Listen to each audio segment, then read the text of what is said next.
Hi there. This is Lara Hamilton with Real Progressives, going live a little bit early at the Bernie Sanders rally in San Francisco, California. And there's just this beautiful scene that I'm walking up on right now, which is the Golden Gate Bridge and a big Bernie sign. So I'm just going to turn this around so that you guys can take a look at the excitement that's happening here.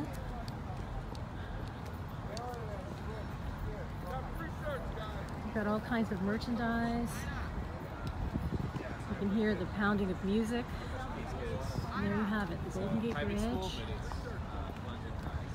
This is the place where a lot of progressive and amazing candidates have made their home, made their mark. I love this. Bernie with the Golden Gate Bridge right behind you. All right. All the stuff. I'm here with my sister. This is Virginia Hamilton. Look at all the cool stuff they're selling. Got all kinds of merch here. All right. Love it. Hey. Hello. Filming. Got the Bernie Steelies.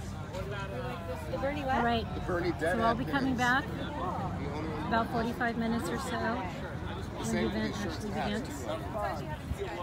It's just a precursor. Beautiful San Francisco. Cool stuff, right? Enthusiasm for Bernie Sanders. The Golden Gate Bridge. The Golden Gate Bridge. So yes, live, and this is Arlo Guthrie's granddaughter singing this beautiful moment.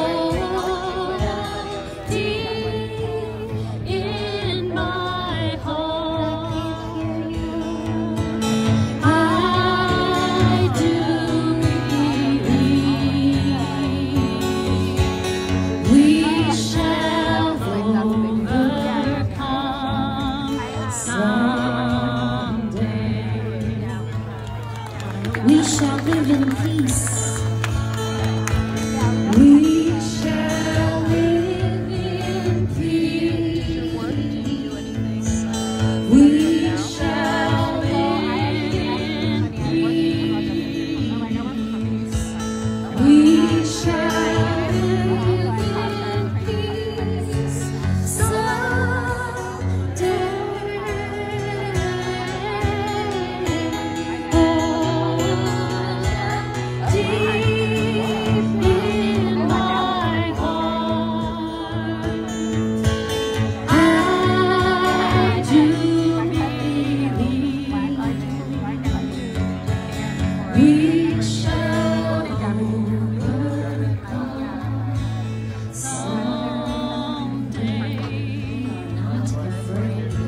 Not afraid.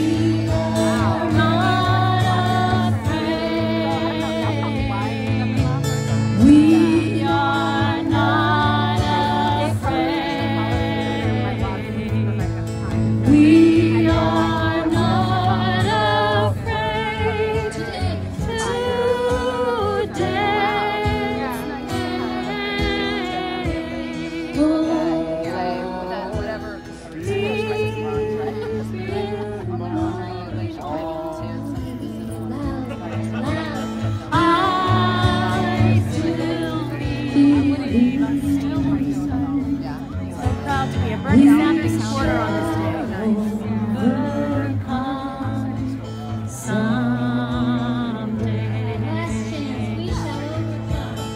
We shall overcome.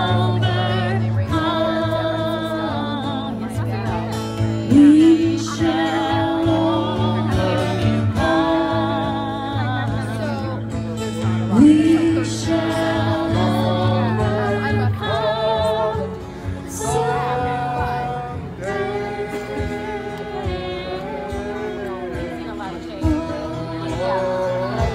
This morning, I sent my dad.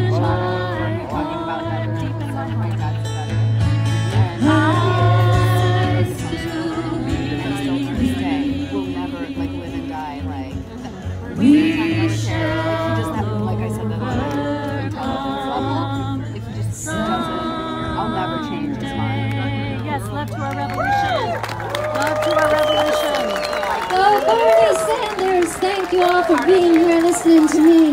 Have a great day.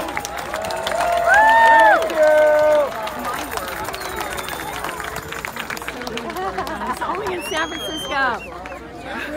Well, maybe not only in San Francisco. I hope throughout the whole country, but this is a lot of what we do here in San Francisco. Yeah. Hi. Ladies and gentlemen, please welcome to this. All right, here's another speaker. I just want to say I was born in Berkeley, just across the bay. Tony. I grew up doing all kinds of marches and all kinds of stuff, so this is my territory, and it's bringing tears to my eyes, actually. You can't see because I've got glasses on. Here's this next speaker coming up. Yo, Bay Area right now, let's just put it up and reach to the stars, and we're going to change the world. Where you at, Bay Area? We got the biggest crowd of any presidential campaign right here, right now. So make some noise in the whole country. 2020. Carbon 40 Trump. That's all I gotta say right now.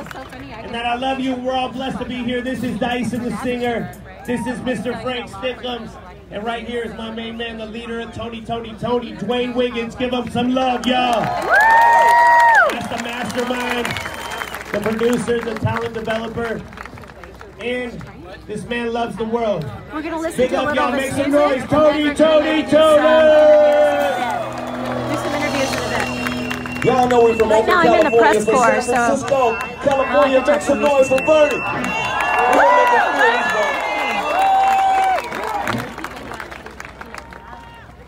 Check.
Live right now for Real Progressives.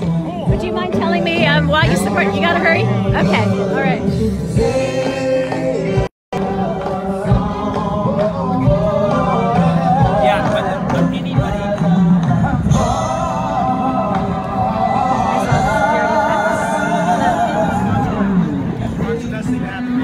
There's everybody in line.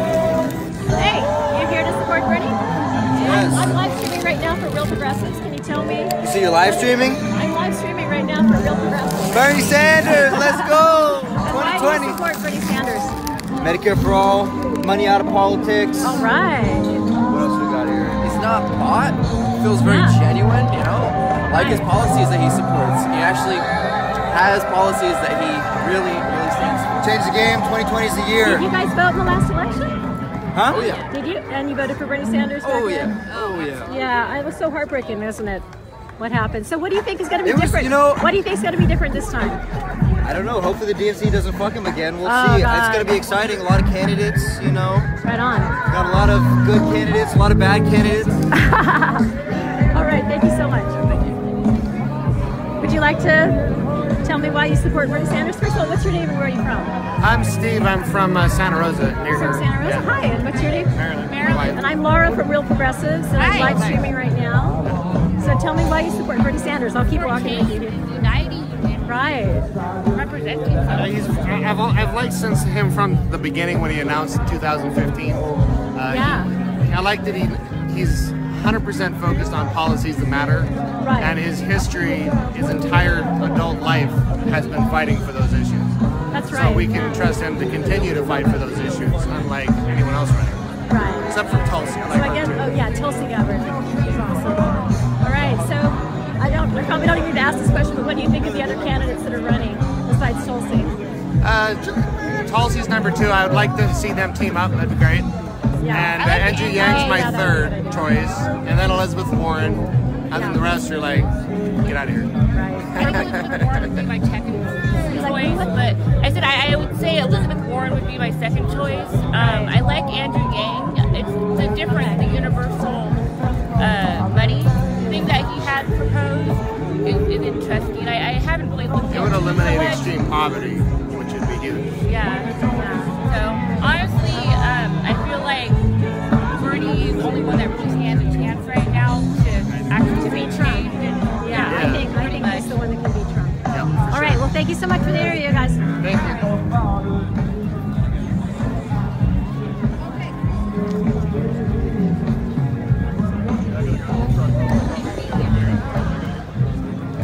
There's lots of lines here, lots of excitement.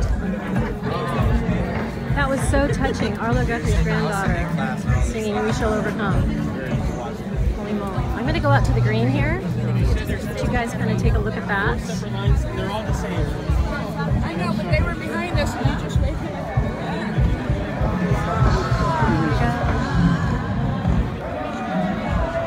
There's some good people.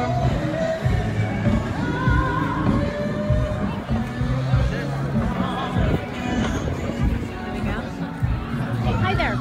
I'm live streaming right now for Real Progressives, and I'm just wanting to interview people. Would you like to tell me why you support Bernie Sanders today, or do you support Bernie Sanders today? And if so, Sure, yeah. Well, since I'm a young person, I'm really concerned about kind of the sustainability of our future and of all classes and all people. Fundamentally, I think Bernie's policy is, if anything, not only sustainable for like the wealth gap, which is increasing like daily, particularly around here. yeah. It's like if we want to hope for the future and we don't want total like destruction, I think Bernie is probably the best option in terms. And plus, there's been need for like a radical change in politics for a while. Absolutely. Corruption in politics is just terrible. So what was your name and where are you from? Joe, I am from San Mateo in the South Bay. Okay, great. Did you vote in the last election? I did not. I was not old enough. So this is the first time you're going to be voting? My first, yeah. Oh, this is totally awesome. Well, thank you so much. I appreciate your touch.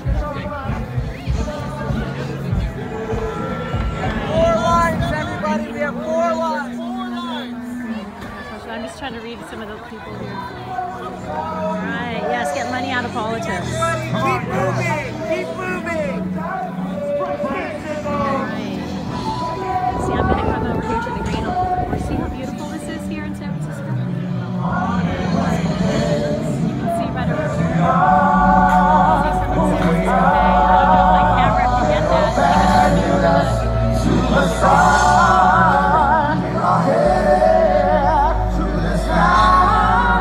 What's really cool right now is I can go in and out of the press corps. I can get some really good shots of Bernie once he's up for some of the other speakers too. Hi there. Hey, I'm live streaming right now for Real Progressives. Would you mind telling me your name and letting me know why you support Bernie Sanders? I'm sorry? Would you mind telling me your name and why you support Bernie Sanders? Frank, Hi Frank, and where are you from, Frank? Marin County. Marin County, okay. Hi there. I'm Lara Hamilton from Real Progressives, and I'm just out here live streaming today. What's your name? My name is Bonnie. Hi Bonnie. Hi. So why we support Bernie? Yeah, why do you guys support Bernie? Well, primarily because he got screwed last time around. In particular in the state of California. Yeah. So we're here to kind of support him going forward. We've already got a big mess going with the Democratic Party. Right. And it's just too many. How do you feel about the other candidates that are running besides Bernie? Very well. A lot of corporate Democrats, You know, there's right? some great new ideas that need to take place or be infused into the democratic system. But right now they're just fighting with each other. Yeah. And, you know, it's like, Taking money from big corporations and... well, whatever. You know, it's like Bernie and Joe Biden, they're old dudes. But, you know, it's like if that's, you know, if we need them to get through this mess that we're in right now. I'm not sure about Biden, but I'm totally down for Bernie. But the whole idea is like, who does the Democratic Party really have other than Bernie and Joe Biden? You know, at least for me anyway. I'm just hoping that he doesn't get screwed over this time around. Better not. I mean, you know, it's ridiculous, especially California. Right. Come on. I know, it's crazy. You know, but one of the things that I think his wife started opening her mouth about what happened the last time, and I think she got silenced. Yeah. I think they both got silenced pretty big time. Going forward, I support him 100%. You know, it's like, that's awesome. And hopefully he becomes even more so or stronger. Well, I'm hoping that he can get the groundswell, that we can, generate the same enthusiasm that we did last time. Yeah. Because a lot of the, what they call Bernie bros, they got supported Clinton. Yeah, I understand. And after I started reading everything, and I said, why didn't she ask him to run with her? Yeah. But then I came to the conclusion it was her ego. She wanted control. That's why she ended up pulling that idiot from Virginia. Oh, I know. And it was just, that was dumb. I mean, with his strength, but she wanted control. Yeah. She wanted It's all control. about power and the powers that be and the corporate powers. Well, they're afraid, I hope Bernie starts, and I read about it recently, one of the biggest things is to differentiate what a socialist is versus what a communist is, because this country is so lame. I know, you say the word socialist and they all freak out. They don't know, yeah, because they're going, you're a socialist, so you're a commie. Right, and it's just a way of, trying to discredit Bernie. No, I mean, I support him going forward. I know things will take time to transition, but we need to educate people on what a socialist really is. Exactly. It's not something to fear. No, it isn't. But they can't even comprehend in this country. I mean, especially the ones that voted for Trump. Boy, God, they're getting screwed every day. Right. But yet they still support him. The farmers, the coal miners, et cetera, and it's just like... Anyway. All right, well, thank you so much. It was great, right? And Bonnie, right? All right, thanks, guys. I appreciate your opinion. And thanks for supporting Bernie, too.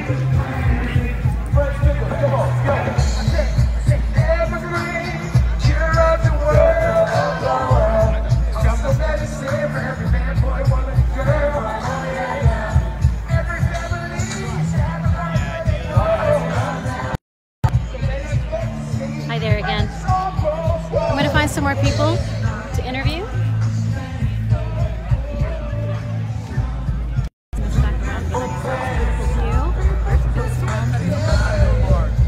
Hi there. I'm live streaming right now for Real Progressives. Would you guys be willing to tell me a little bit about why you support Bernie Sanders? First of all, maybe give me your first names and where you're from. Yeah, my name's Luis. I live in Santa Clara. Santa Clara? Cool. My name's Leo, and I live in Campbell. You live in Campbell? Yeah. Cool. So what brings you guys here? Yeah, I mean, obviously Bernie Sanders, but yeah, of course, yeah. Tell me why you support him.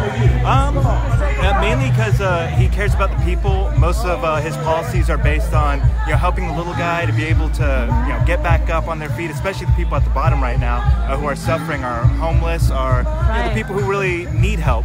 And I think that's kind of the American spirit, being able to make it in life. And right now, the way things are, it's kind of the opposite. We're going the wrong direction. So hopefully, Bernie can be in office and put us the right place we should be. That would be awesome, wouldn't it? I'm a big supporter of the single-payer health plan. I think that's just something we need to do. Healthcare, especially in a country that's supposed to be one of the top in the world. Yes, and a Green New Deal, all about that right now. Climate change, of course, is one of the biggest catastrophes that we have to worry about right now. And I just think he's the candidate that addresses all these issues. We're not ones that shy away from the word socialism. Right on. Right, exactly. I mean, society, where we're here to help each other out. So he's just somebody that we see a future with. Right, a lot of people have been talking about that, how there's this big fear of socialists, you say that word and suddenly it's this terrible thing to be. And it's saved the country on more than one occasion right now. So. The people need it. The people need it. All right, thank you so much. Awesome, thank you. Have a good one. Cool, thanks. Hello. Hi. Hello, you look like you're just like grooving and meditating here. I am. How are you? Are you here for Bernie Sanders today, or are you just enjoying the sun? Well, I wanted to hear what he had to say. Yeah? Are you actually meditating? Always. always, kind of. Always? Yeah, Oh, that's cool. What's your name? And I guess you're from San Francisco, right? I am. I'm Winston. I'm from San Francisco. Winston from San Francisco. All right. Well, enjoy this beautiful day, and I hope you vote and become a Bernie Sanders supporter. I'm thinking about it. You're thinking about it. Yeah. All right. All right. Thank you so much.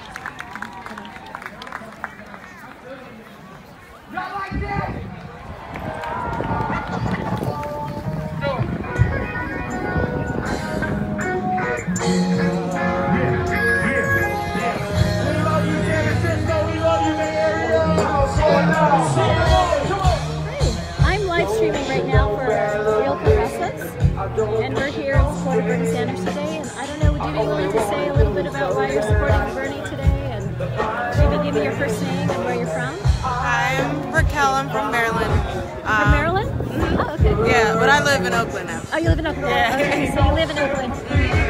I'm supporting Bernie because of his policies and his track record. He actually shows that he cares about the people and what we're individually going through, and then he has a credibility that he's going to back up the policies that he's for. So, How do you feel about the other candidates that are running? they're jumping on the Bernie bandwagon, so they have similar policies, they just don't have the track record to follow. So, I mean, Bernie is the head contender, in my opinion. I'm also looking at, I forget what his title is, but it's Andrew Yang.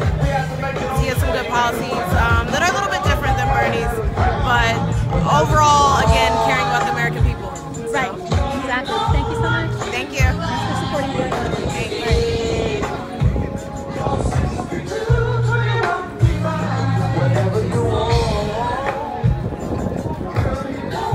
We've got flowers in your hair.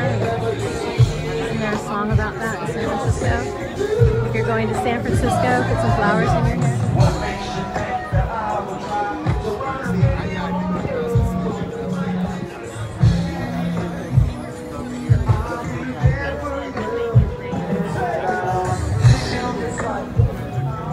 Hi there. Welcome. Hey, I'm live streaming right now with a group called Real Progressives.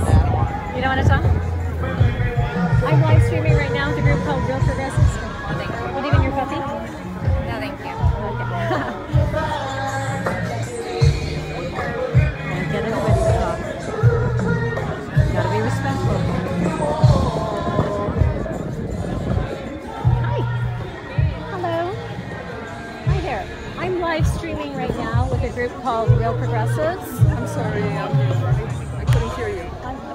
I'm live streaming today with a group called Real Progressives, and so right now you're live on Facebook. And I was wondering if you could tell me why you support Bernie Sanders today, but maybe first of all tell me your names and where Angelo. you're from. Angelo? Yes. Hi, Angelo. I'm Lara. Hi, Lara. From Real Progressives. From what? From Real Progressives. Okay. Real Progressives. And I'm just talking to people here out on the green on this beautiful day and asking people why they support Bernie Sanders. He's right on all the issues, all the things we need to have happen, he's in support of. That's right. And he's a perfect contrast to who has the presidency now. Bernie's a lot better than that. Oh, yeah. Oh, yeah. And where are you from, Angela? Are you from this area? Marin County. Marin County. And what about you? My name is Lydia, and I support him for, he's my hope for the America that I dream we will have someday. Oh, wow. Yeah, with everything that he supports, and he's being consistent for so many years. How do you feel about some of the other candidates that are running? I feel good about some of them, yeah. We'll see, it's too early. It is kind of early. But I'm here. I'm really excited. I mean, we're still over a year and a half away from the primaries and everything. And look at what we have here. Look at all this. It's pretty crazy to have a system that takes that long. In Great Britain, they take a month and a half or something like that, 2 months, when they have their elections. I think it'd be better if we were more like that. I think it would also be good if we got corporate money out of it. You know, a lot of these candidates are taking money directly from corporations, and those are their constituents, really. Instead of the people being their constituents, it becomes corporate entities. That's very important. Citizens United was the worst thing that could have happened. Yeah. Corporations are a person? No. Crazy. All right. Well, anyway, thank you so much, guys.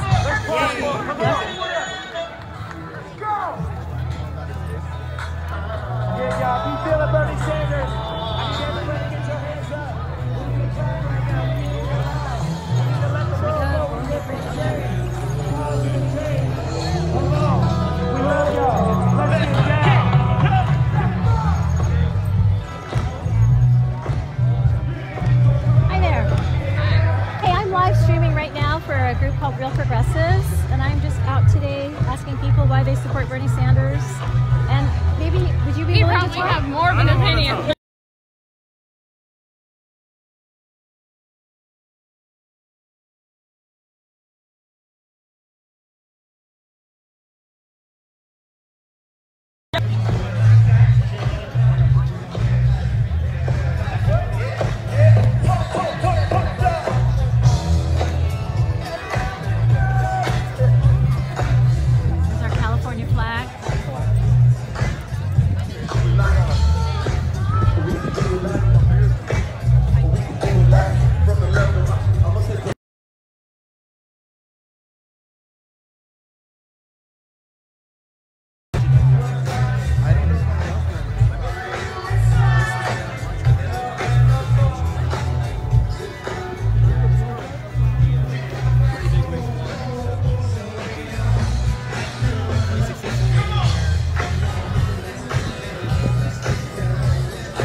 So the reason I like Bernie Sanders, I joined the Democratic Party over 40 years ago.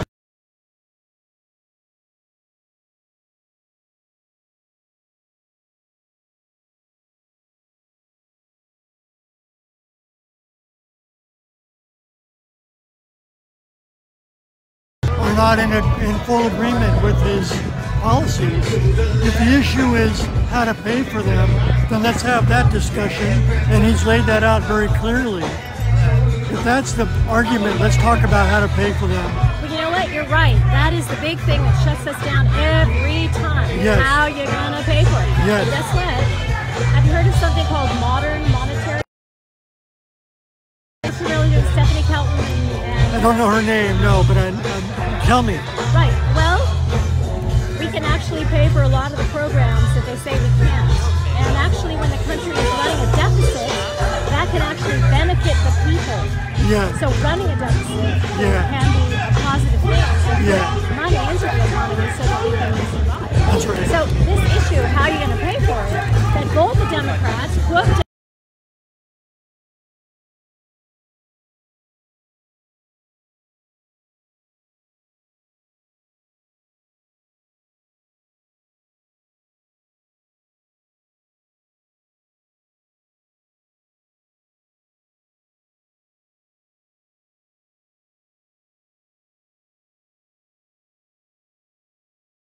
rather invest in education than wars any day. Like, since when has Democrats become pro-war? Since when were Democrats supposed to be pro-corporate interests? Like, what is going on here? Since the 80s. I know. When they had to compete with Ronald Reagan. And they turned away from the values that I thought were always bedrock, bread and butter issues of my party. I grew up here. I was born in Berkeley, California. I grew up here. I mean, I remember the different marches and how we thought of things. Yeah. That Democrat Party, oh. Well, here's the thing I tell my friends and my family members who are true blue. Right. And they say, well, the Senate's not going to pass it, so don't waste your time. And I say, the most important legislation in our history, civil rights, emancipation, women's right to vote, all that, didn't just happen all at once. It took decades and decades of people pushing for what they believed in. And we have to just keep pushing for the things we believe in like our ancestors did, regardless of whether or not this current Senate will pass them or not. That's how you make things move. You think long term, and you fight for the things you believe in. So I'm encouraged by what Sanders brought 4 years ago, and how the party is different now than it was 4 years ago. Do you think the party has changed? Do you think absolutely. the party is more ready for a progressive, and that they're not going to shut down progressives? I do. You do? I think the younger people I know excite me. Yeah. I think they know a broken system when they see it. Yeah. And I think so many of them are rallying around the ideas that Bernie Sanders is suggesting. What are our priorities? It's kind of that simple. We can pay for anything we want to pay for.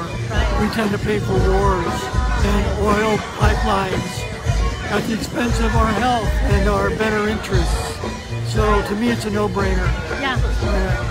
Right on. Now, do you think Bernie Sanders has to have a different strategy this time? Do you think he'll get the same groundswell that he had in 2016? I think so. I hope. I'm naive and I'm optimistic, but I see encouraging signs about more and more people, even just the candidates who are running with him, are saying things that 4 years ago they weren't talking about. So I think Bernie Sanders planted some seeds 4 years ago, as he's been doing for 45 years. Planted some seeds. I mean, I don't think we see like what we see in the House right now. No. Some of those amazing women that have been elected. And That's AOC right. and House Who Speaks Up. And, That's right. Yeah. Yeah, several of them. That's Bernie Sanders. I think that's that the is. seeds of I him. believe it too. I really believe it. Yeah. So I don't care what the gender or the age of our. Right. I just want the ideas. Right. And he's the man who's bringing the ideas. It's about the policies, and it's not necessarily even the person. That's right. That's It's about the policies. That's right. And he's been doing it for 45 years. Yeah, you know, he's been walking the walk his whole adult life, unlike anyone else that I'm aware of. How did you feel when he supported Hillary Clinton in 2016? I had very mixed feelings about it because I did believe that the DNC rigged the election and worked against him.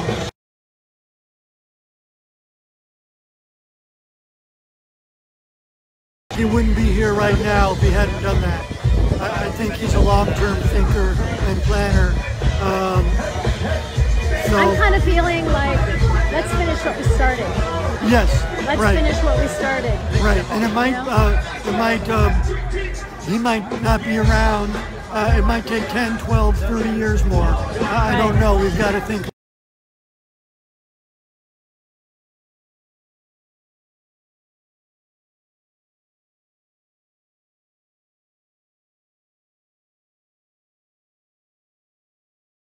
Unlike anybody else 4 years ago, or most of them now.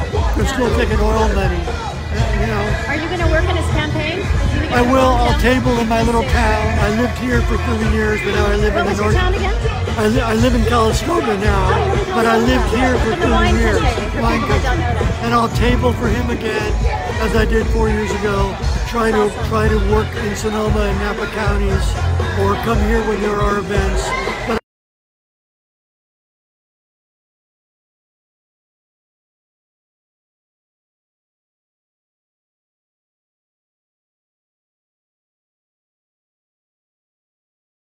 That's what they're saying. You know, I heard a really interesting interview yesterday with one of our people from Ro Progressives. It was Nina Turner that was being interviewed, and they were saying that people don't always vote with their mind; they vote with their hearts. And Bernie Sanders, I think, speaks to people's hearts. well, to me, he speaks to our minds as well. As well. He covers them both. Yeah. What he believes in is the America that I grew up believing in. Yeah, I know. And so he touches my heart, but he says things that to me are common sense. What do we want to invest in? And the obscene profits that the war machine makes and the insurance middlemen make, and everyone's making it except for the working people.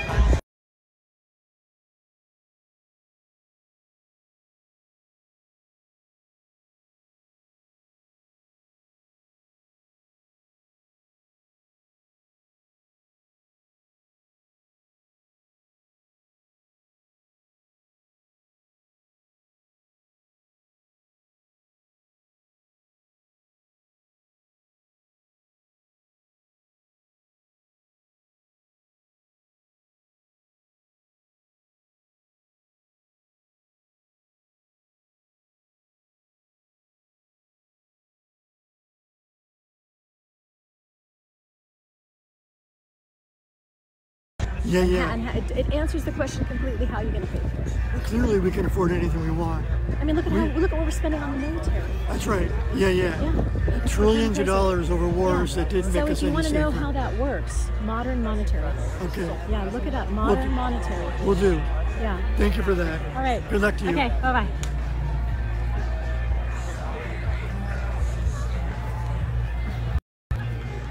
On the ground here, talking to people about modern monetary theory and Bernie Sanders, if I can sneak in modern monetary theory, that is.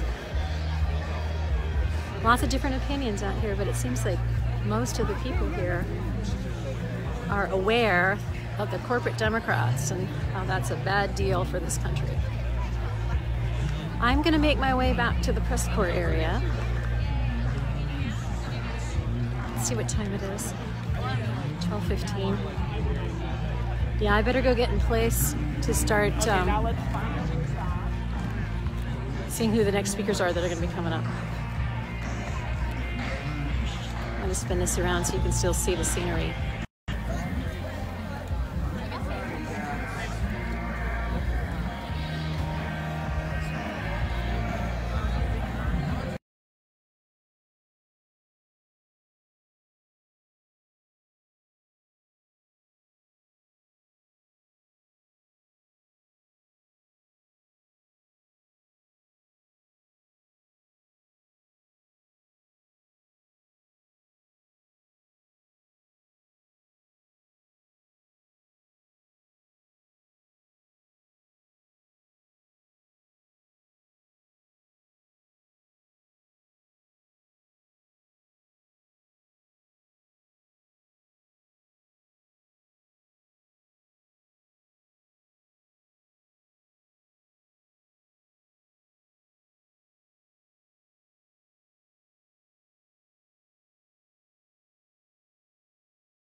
Okay, I got it.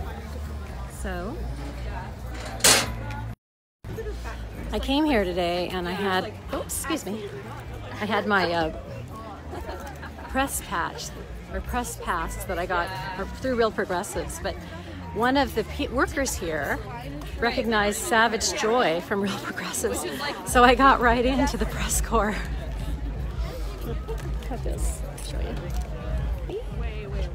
Then I also have my Bernie Sanders press pass. I'm going to show you, Kelfer. Hello there. Hi, I'm live streaming right now with Real Progressives. And do you have a minute? Real Progressives? Have you heard of Real Progressives? Real Progressives? Real Progressives, yes. Well, we have a YouTube presence. A little bit more about Real Progressives, but yeah. Sure, I can tell you more about Real Progressives, but would you mind telling me why you support Bernie Sanders, and maybe start with telling me your name and where you're from? And Dale Axelrod. Oh wait, here, just a second. Let me spin. I'm Dale Axelrod from Petaluma, California. Why do I support Bernie? Well, I'm young at heart too, and he's appealing to the youth across the country. I include myself with them. Good. And hi there. He's basically bringing forward the policies that he idealized in his youth and staying with it all these years, yeah, and it's resonating with people throughout the country. With we saw that groundswell in 2016, didn't we? Yeah, and it's continuing, and it's even more pertinent because of the Green New Deal. That's the Green New Deal. Absolutely necessary to embrace that policy. Absolutely. So, what did you think of the last the Democratic National Convention and everything that happened to Bernie?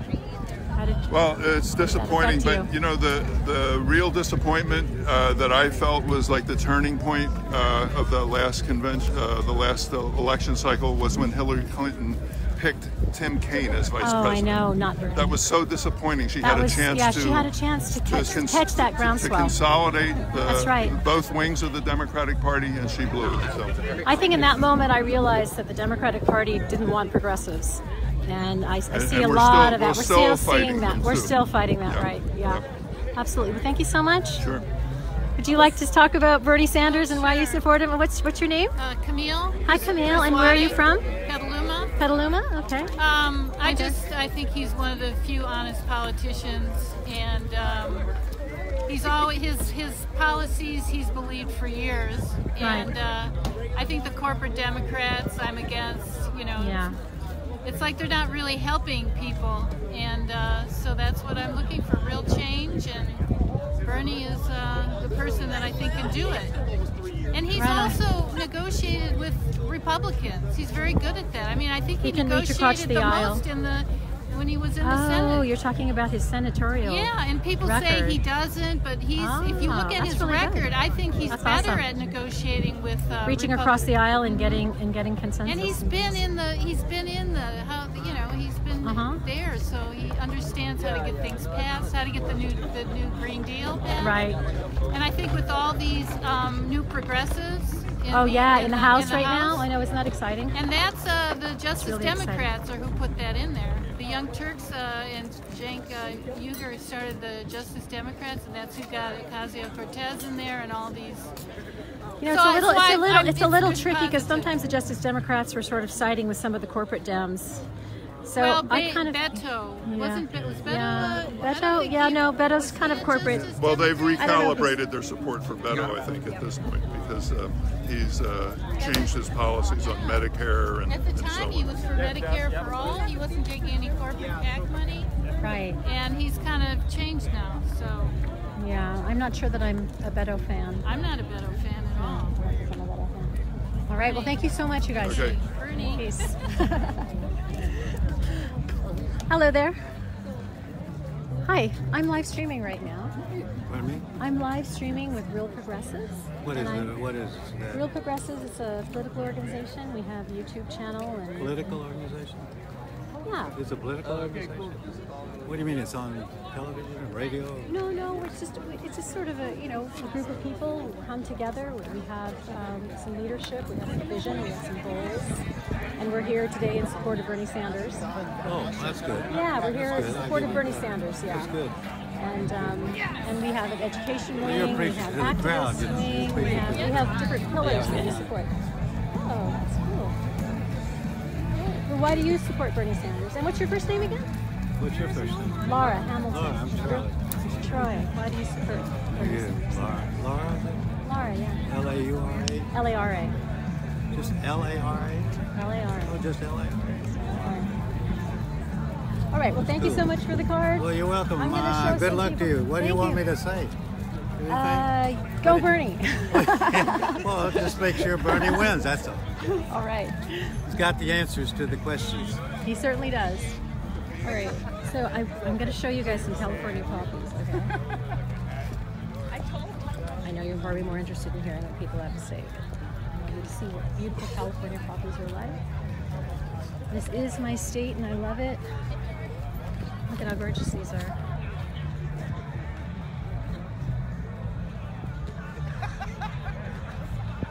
California poppies. All right.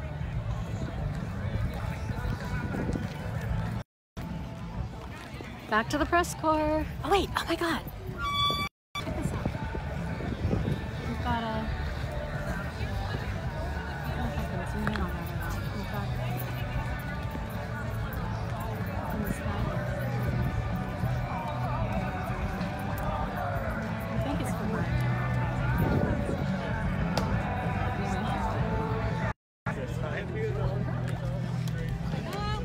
If you guys want to skip the line,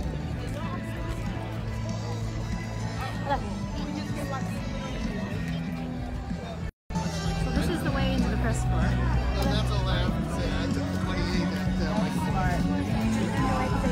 There.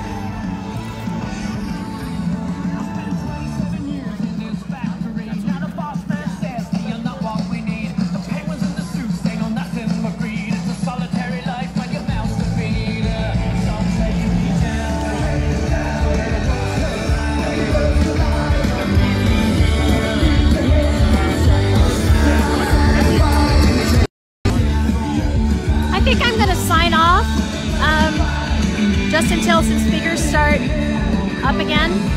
I've done some interviews and I think it's time just to kind of give you guys a rest and I'll be back. See, actually it's going to be in about 5 minutes. Maybe I'll just stay.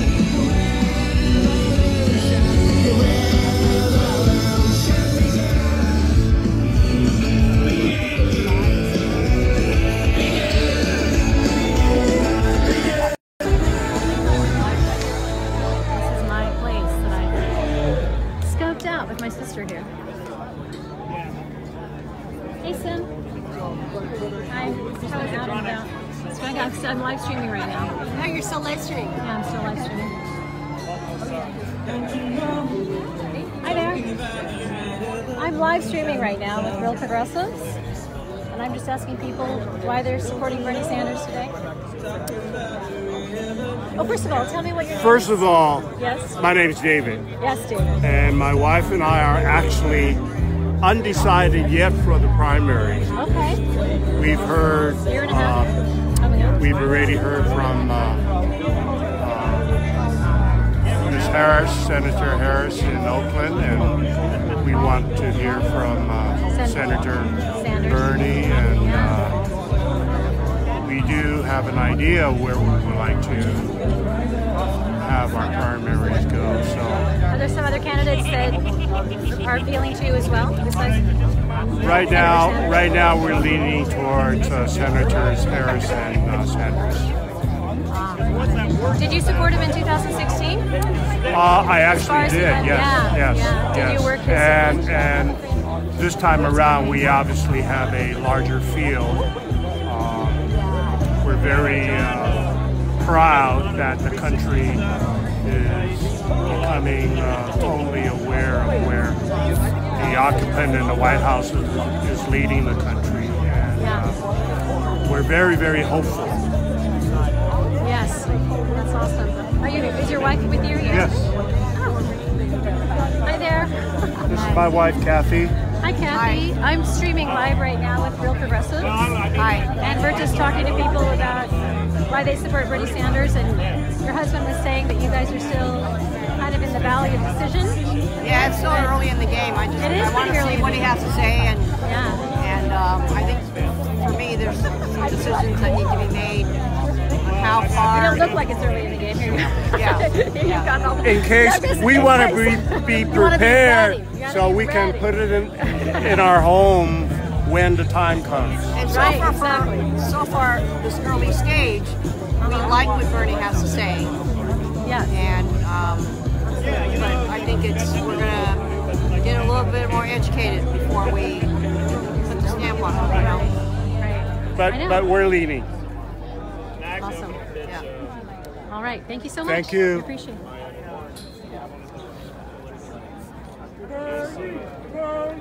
Bernie, Bernie, Bernie, Bernie, Bernie, Bernie. I wonder how many speakers they're going to have before Bernie speaks. But hopefully they'll have some dynamic speakers. I just want to get on the road again. Here we are. Check this out, guys. What did I do? Holy shit. Is that your friend? He's cute.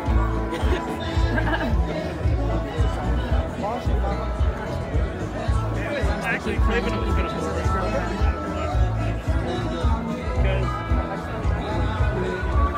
airplane over there. I know. Was it a Bernie Sanders? I mean, it's. I was kind of thinking that maybe it was like a shoot.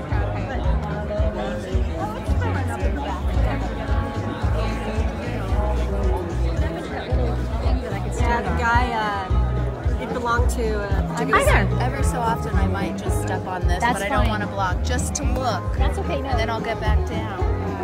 Well, I'm actually streaming live right now with Real Progressives. Do you want to tell me why you support Bernie? Would you like to talk to Real Progressives and tell them why you support? Maybe you can tell me your name first. My name is Leanne. Hi, Leanne. Hi. I gotta make sure I get your face. Your pretty face. Thank you. I'm there. Why I get nervous? Like I know. I'm here because I supported him in 2016, and there was a moment. I was telling her that there was a moment when I think it was the first time that Trump was addressing Congress that it scanned through the crowd, and he was the only one shuffling papers and writing notes while everybody was like paying attention. And I just thought, like, this is what he does. This is who he is. And I mean, as far as Bernie, he's impassioned and by exactly what he's serious about what he's doing. Yeah, he's not just blindly. Yeah, he doesn't want just power for the sort of power. He wants to make people's lives better, and Yeah. For some reason, from day one, decade after decade, he gets out there and he's just fighting for... Can you believe his schedule right now? No. I mean, he was like San Diego Friday night, Los Angeles yesterday, you know? And he's doing it with those stitches. The stitches that never end, right? Oh my God. All right, well, thank you so much. You're welcome. And where are you from? I'm from San Francisco here. From San Francisco? Yeah. And do you I'm want from to... Oakland. Hi. Yeah, and hi. What's your name? I'm Angelica. Hi, Angelica. Yeah, nice to meet you. Nice to meet you too. So tell me about Bernie Sanders and why you support Bernie Sanders. So I support Bernie. I've been supportive for a very long time. I just really like that he holds a consistent message. And he's been at this for a very long time. He used to be a part of the civil rights movement. He just really deeply cares about human values. And so that's what I support. And I'm here to just hear him out and hopefully, he can become our next president. Yeah. Did you ever work on his campaign, like in 2016? No, I did not. Yeah, I did not. Did you support him back then, or? I did support him. Yeah, I did, and I was really discouraged when the political party kind of divided amongst him and Hillary, and we had that outcome. But thank you so much. Thank you. Yeah, awesome. Thanks for being here, you guys. Okay, all right.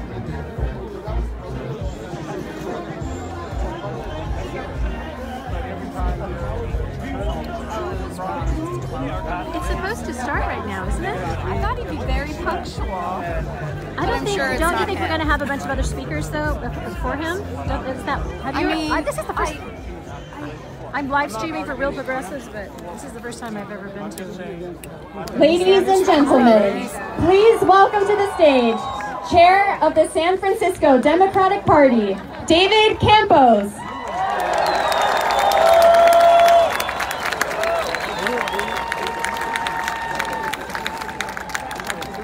How's everyone doing? Buenas tardes. Welcome to San Francisco. Bienvenidos a San Francisco.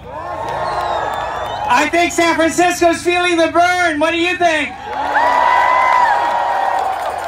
Is San Francisco feeling the burn? My name is David Campos. I want to say, because I've been getting a lot of criticism from folks that I would be here as the chair of the San Francisco Democratic Party. I want to say that I'm here in my personal capacity, but I am proud to say that this San Franciscan will be voting for Bernie Sanders for the next president.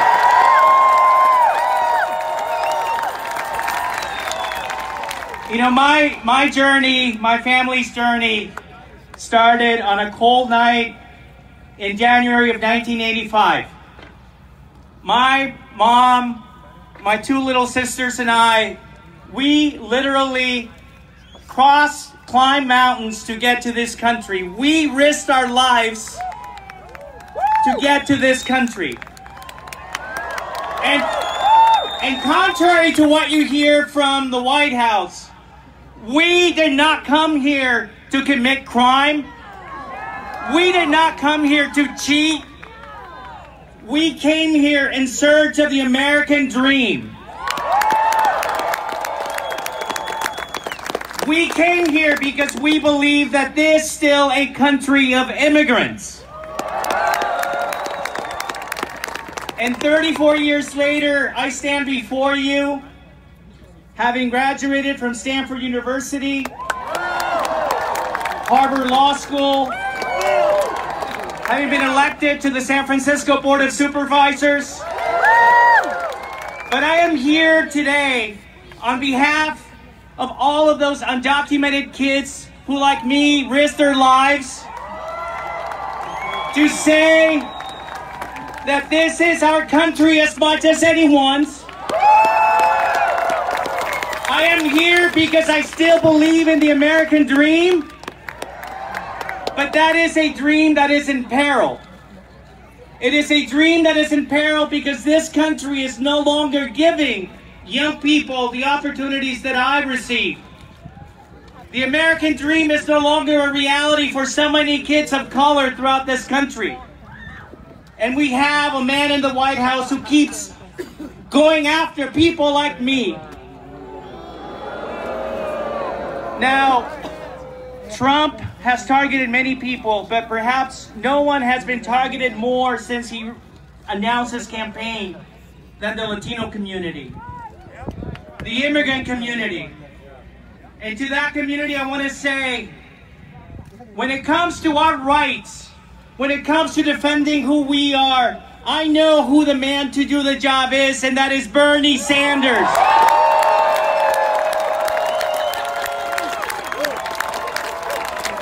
Because I'll tell you what, it's not enough to talk about Medicare for all when it's become popular. It's not enough to talk about immigrant rights when it's become popular. It's not enough to talk about fighting corporate interests when it's become popular. Bernie Sanders has been doing it before it was popular because he is the real deal.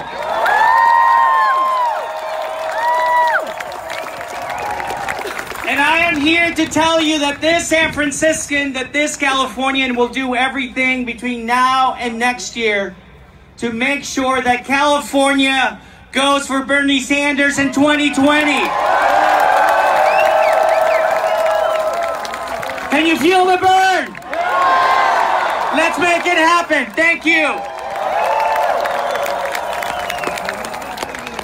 Ladies and gentlemen, please welcome to the stage, from the San Mateo County Board of Supervisors, David Canepa. Good afternoon, San Francisco! Good afternoon, Bernie supporters! Do you feel the burn? We are under assault. And when we are under assault, we have to push back. We have to say, when we see something wrong, that it's wrong. The Trump administration needs to go, and today is the first day where Bernie Sanders becomes the President of the United States of America. In the United States, we've had closures, hospital closures, in rural areas, in urban areas. We need to make sure that healthcare access is available for all, and it's a human right. It's about justice. It's about doing the right thing.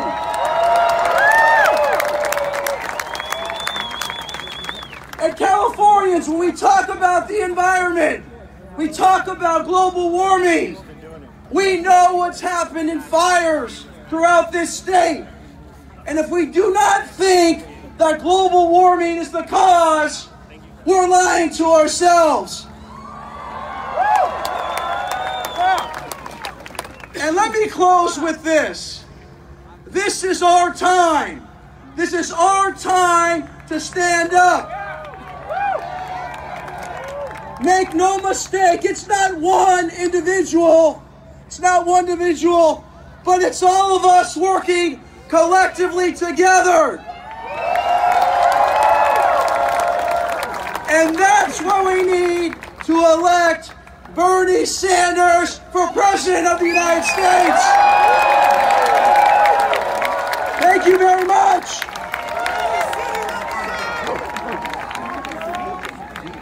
Ladies and gentlemen, please welcome to the stage, Chair and founder of the San Francisco Bernie-crats, Claire Lau.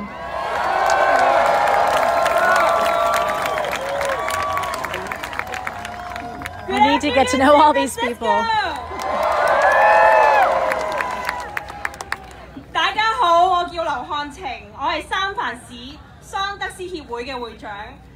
Hello, my name is Claire Lau. I'm the co-founder of the San Francisco Bernie-crats. Before I start, I would like to acknowledge the traditional custodians of this land. We extend our respects to the Pomo tribe, the Wapo tribe, and the Miwok tribe, as well as all other indigenous peoples who are here today.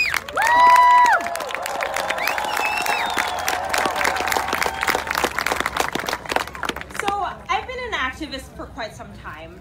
As a child, I marched against the Tiananmen Square massacre. As a college student, I marched against the Iraq War. And I marched for climate action.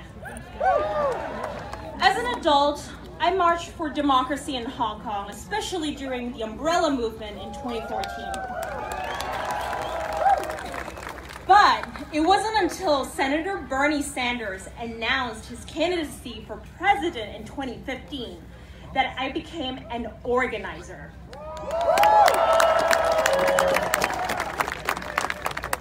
My husband and I started these disco dance parties called Burn Baby Burn, that some of you might have gone to. And one thing led to another, and we started organizing volunteers to knock on doors for Bernie. But after the California primary was over in 2016, we were of course quite disappointed. But we've met so many volunteers with such energy that we couldn't let the organizing stop.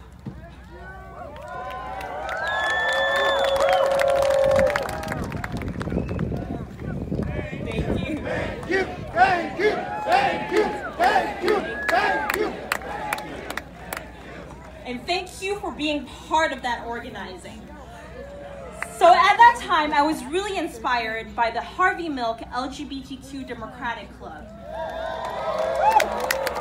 Thank you, Harvey Milk Club. They took Harvey Milk's legacy of intersectional organizing and solidarity and continued to become a major political force in San Francisco for over 30 years. So with that inspiration, I co-founded the San Francisco Berniecrats, because organizing doesn't end with elections.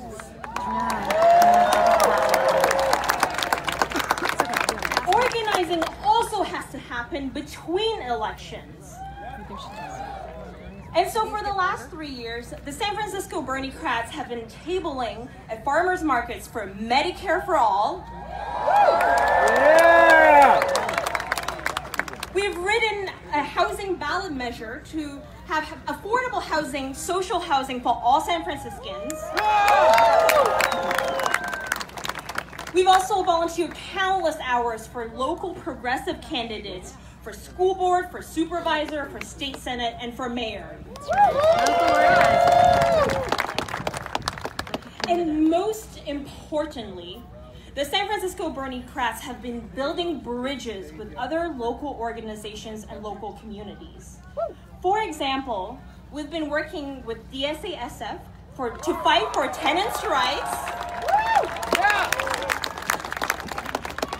We've been supporting the work of the Latino Democratic Club in the fight against inhumane deportations of immigrants.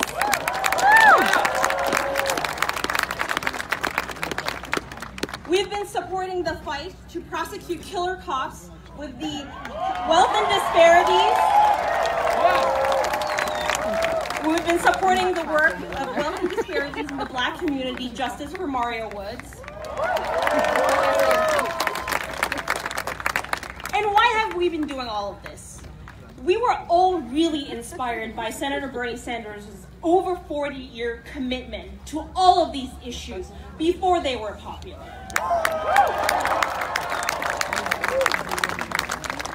But we're here not just because of Bernie as one person. We stand, we engage, we volunteer, we fight for justice for all of us here. We're fighting for healthcare, for education, for childcare, for housing, for racial justice, social justice, environmental justice, for living wages, and for jobs, for all of us.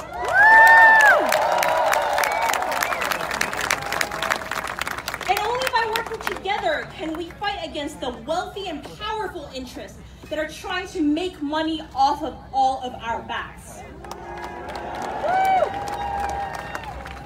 我支持桑德斯，因為呢次嘅選舉唔係淨係為咗桑德斯一個人，而係為咗我哋所有嘅人去爭取醫療服務、高等教育、幼兒教育、可負擔房屋同埋就業機會。我哋要一齊站起嚟，令我哋所有嘅小市民都能爭取權益。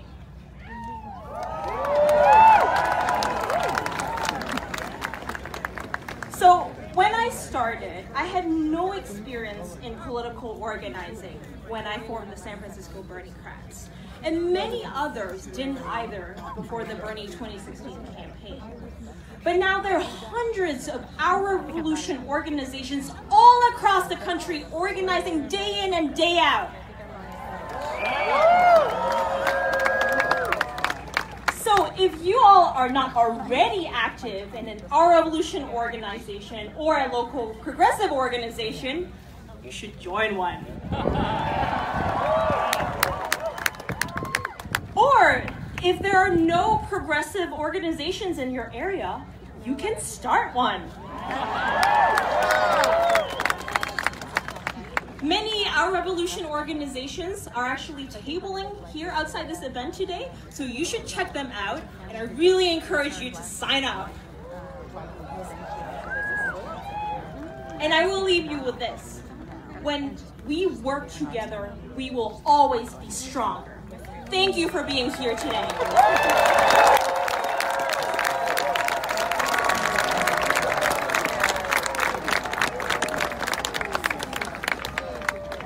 Ladies and gentlemen, please welcome to the stage former Assembly member and San Francisco diva, Tom Amiano.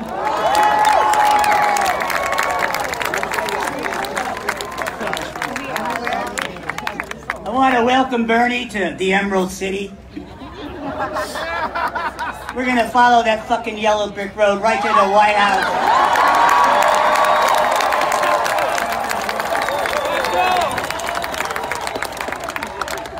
Drop it on the evil witch. I just got a copy of my own copy of the Mueller report.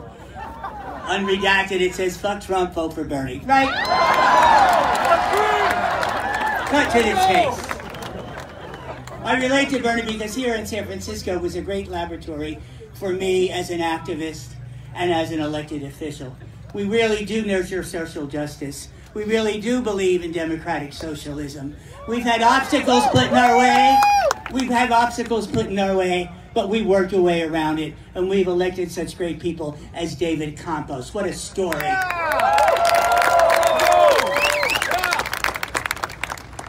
As far as I remember, some of the issues that we fought with, Bernie and I were both in the elected body. I was in Sacramento in the Assembly. I called that Jurassic Park because there were so many dinos, Democrats in name only. Time to walk the plank, boys and girls. And binary. I like Bernie because he's addressed an issue that I've always felt was important, and that is the issue of the disabled community. They're so tired of being pushed aside. They're so tired of always fighting for us on the left, but they don't have a place at the table. Well, let's give them one and make sure it's ADA accessible. Yes! You know, we have a big housing problem here in San Francisco. And I know Bernie is so supportive of affordable housing and housing for all. Things are so bad here. I ran into a gay guy who had just moved here from South Carolina. He said, I came to San Francisco to get out of the closet, and now I'm living in one paying $3,000 fucking dollars a month. Oh, God. That's not true. Oh, my God. And you know, I was an elementary school teacher, no F-bombs there, for a really long time. And so when Betsy DeVos says, I want God back in the classroom, I say, fine. If God wants back in the classroom, she's more than welcome. And lastly, but not least, universal health care. Come on. I call it sperm to worm. Sperm to worm? Part of me really wishes, From the inception. that Bernie could have met Harvey Milk. They were such kindred in spirit. They had vision. They embraced. things that would make them be ridiculed, called losers. But they knew what was right. Milk knew what was right. And like Bernie, he connects all the dots. So we're talking about class issues, and we're talking about gender issues, and we're talking about all the things that have been suppressed through the corporate media. I don't want much out of life. I would like to get on a plane and have it land and not crash because of corporate profit interests. Is that asking too much? And I would love my transgender brothers and sisters to feel safe and not degraded and dehumanized.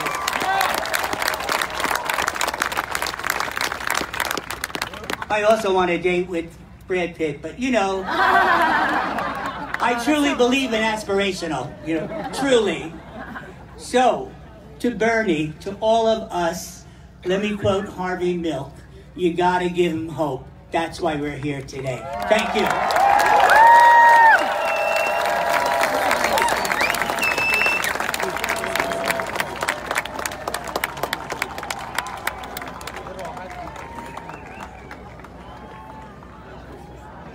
Could it be Bernie next?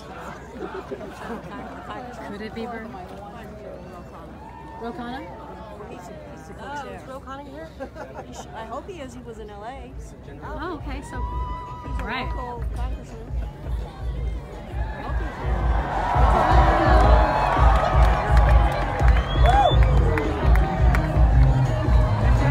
Bernie t-shirts to the crowd. I'm not quite close to the crowd. Go long!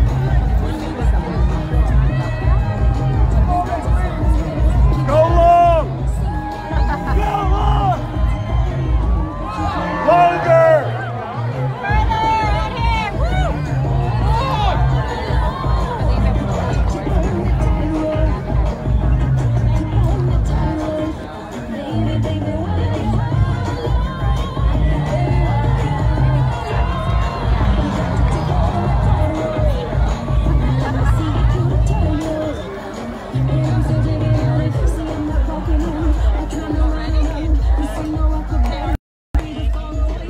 Interesting for me to be here, knowing that a lot of the people that are here probably maybe supported Hillary too in 2016, but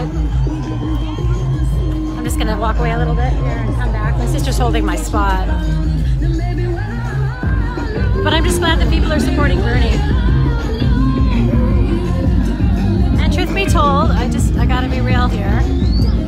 I was so let down after 2016 and his seeming support for kind of more neoliberal kind of ideals that you know, I didn't know if I would do this again. I didn't know if I would support him again. And I think a lot of people felt that way, and a lot of people still feel that way. But I'm here. I'm representing real progressives as well, but I do feel the burn. So I mean, I'm a little cautious. But at the same time, I just don't see any other alternative but Bernie. I mean, who are we going to support? And I know that for a while, Real Progressives, we were sort of courting the Green Party, and most of us voted for Jill in the actual election. But they seem to be pretty adverse to modern monetary and certain things moving forward. So I don't know, I haven't talked to a whole lot of people at Real Progressives exactly how they feel about this, but this is where I'm coming from. It just tends to be that way with Real Progressives. I just seem to go with their perspective. Personally, it always seems to fit. Ladies and All right, gentlemen, so I'm gonna get back here. Please welcome to the stage, representing California's 17th District, Ro Khanna. Representative Ro Khanna. Woo!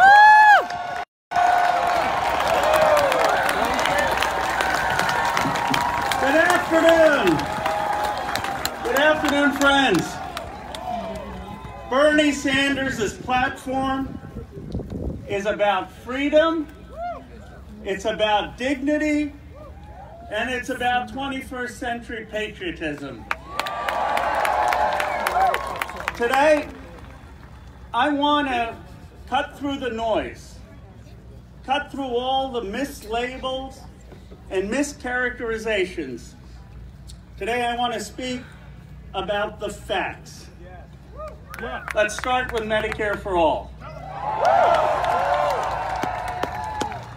Now, every time that people come and say Medicare for All is not affordable, here's what we need to point out. The current system, with its $59 million payout to Aetna CEO, its $350 billion giveaway to Big Pharma, and its $49 trillion cost to our economy, the current system is not affordable.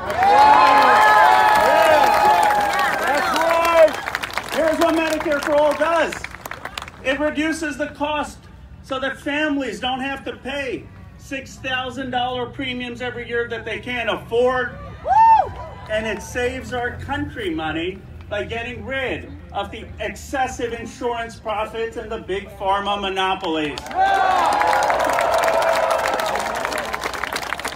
But you know what, friends? Medicare for All is about something even more important. It's about freedom. It's about the freedom of an entrepreneur to start a business without worrying whether her family will have health care coverage. It's about the freedom of an employee to change jobs without worrying that he will lose his doctor. It's about the freedom of a mother to look after her sick child without fearing that the hospital bills will keep piling up. That's right. We'll never go bankrupt. You know what? For those of us who believe in our Constitution, Medicare for All is about every American having the most basic health care so that our most basic right, a right enshrined in the Declaration of Independence, the right to pursue happiness, has any meaning. Medicare for All is about freedom. Bernie Sanders has also stood up for the dignity of workers. Now, it's actually really common sense. If you're a multi-billion-dollar company and you have a billionaire CEO who feels rich enough and entitled enough to write himself a check to run for president, you ought to pay your workers a $15 minimum wage. How about 30? So I got some advice for Howard Schultz.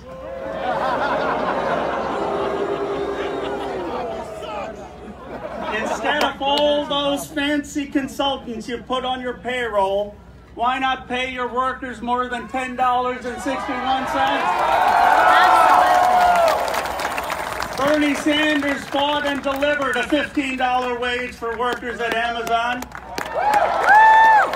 Bernie Sanders fought and delivered a $15 wage for workers at Disney. And when he's president, Bernie Sanders will fight and deliver $15 for workers at Walmart, $15 for workers at Burger King, $15 for workers at every Fortune 500 company in this country. Bernie Sanders believes in a 21st century patriotism. He rejects military interventionism. And you know, he doesn't get enough credit for this, but today is the 4th year anniversary of the war in Yemen. 4 years. 14 million people possibly face starvation.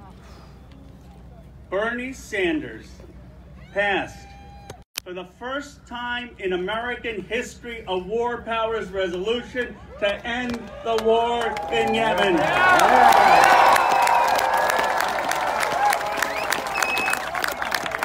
I know Bernie Sanders, and I promise you this.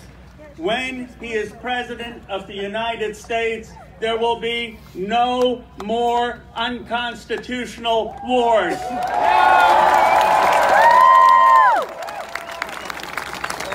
Our president has put $165 billion into an overseas contingency war fund. This literally is a fund to fund future wars. Not a single Democrat, not a single of the 20 people running for president should vote for this president's military budget increases. Here's what Bernie would do. Here's what Bernie would do with that $165 billion. He would use it to pay for free college. He'd use it to pay to double the National Institute of Health's budget. He'd use it to pay to double the National Science Foundation budget. And he'd still have money left over. You see, my friends, we're at a crossroads about a decision about what is going to make America strong in the 21st century. If you believe, as I do, that we need a leader who will build America up instead of tearing other people down. Way better. Way better. Who will bring new jobs Is that enough or more? and more pay to the people and places left behind. Who sees the inequality in our land, the wounds of racism, the deep divisions, and who seeks to stitch the soul of our nation back together. That we need to work our hearts out to elect Bernie Sanders, the next president of the United States.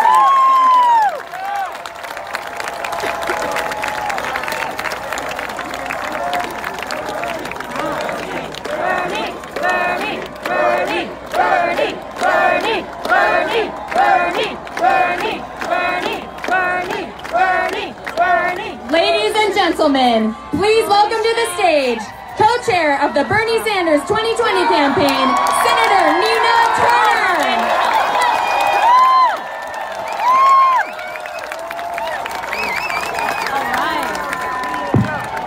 San Francisco!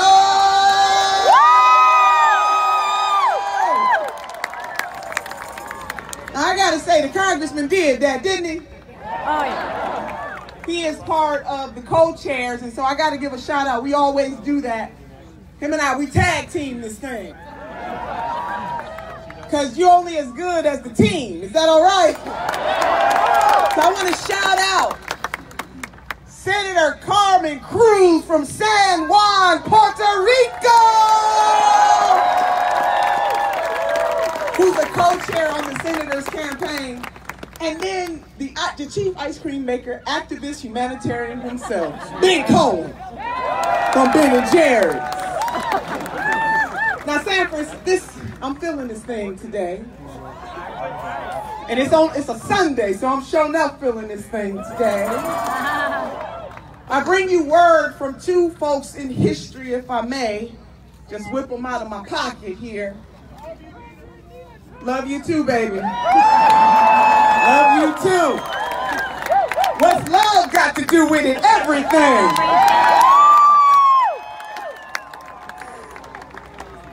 Congresswoman Barbara Jordan once said, what the people want is simple. They want an America as good as its promise. We want an America where it's not a crime to be poor.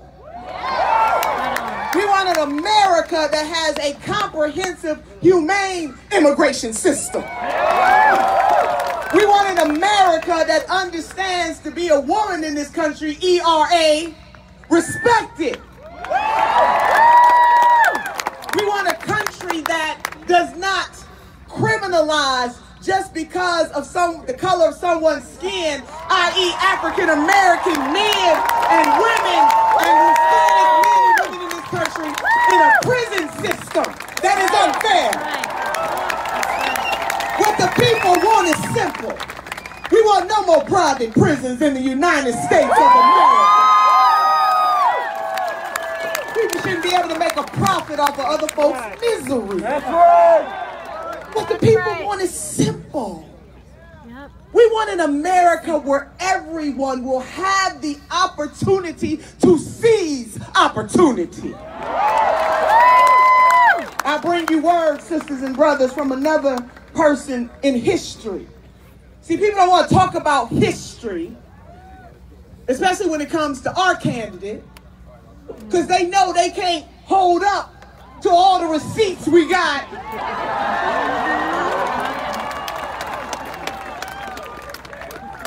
All the receipts. So President Teddy Roosevelt said these words. He said, "This country will not be a place for any of us to live in unless we make it a good place for all of us to live in." What the people want is simple. A good place to live for all. If I could merge Congresswoman Barbara Jordan and President Teddy Roosevelt together, what we have in Senator Bernie Sanders is, in the words of Dr. Cornel West, a long-distance runner for justice.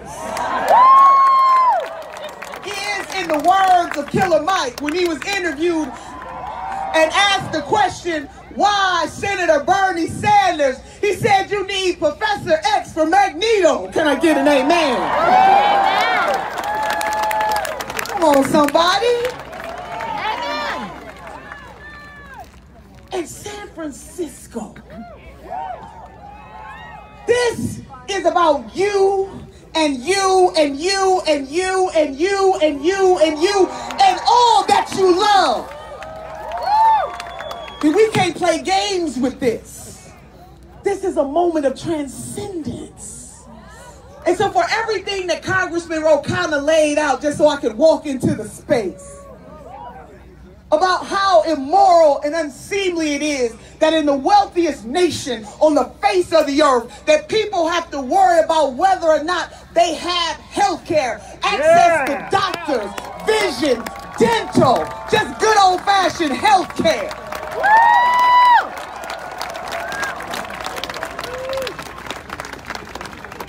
Or how about a program? Because even in this state, a while ago, college was free.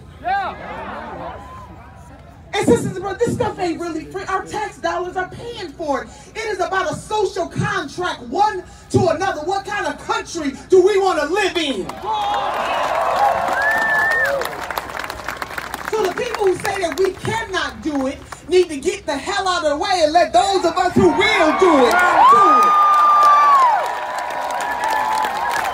What the people want is simple. And so in Senator Sanders, man, we got, can y'all just go back with me just 4 years, just almost 4 years. Can you just go back with a sister? Who was looking the system in the eye to say we need Medicare for all while other folks saying we couldn't have it? Who said that we need a college for all system in this country that takes into account trade schools too, because working in trades is a good thing too? Who stood on the picket line with the Verizon workers? And the Marriott workers? Who marched in Canton, Mississippi with Brother Danny Glover? For the Nissan workers in the South to unionize with the UAW. See, we have a candidate. We have a champion who is a visionary, who does not depend on what the popular folks have to say about the issue. He stands with the people all day long, 365.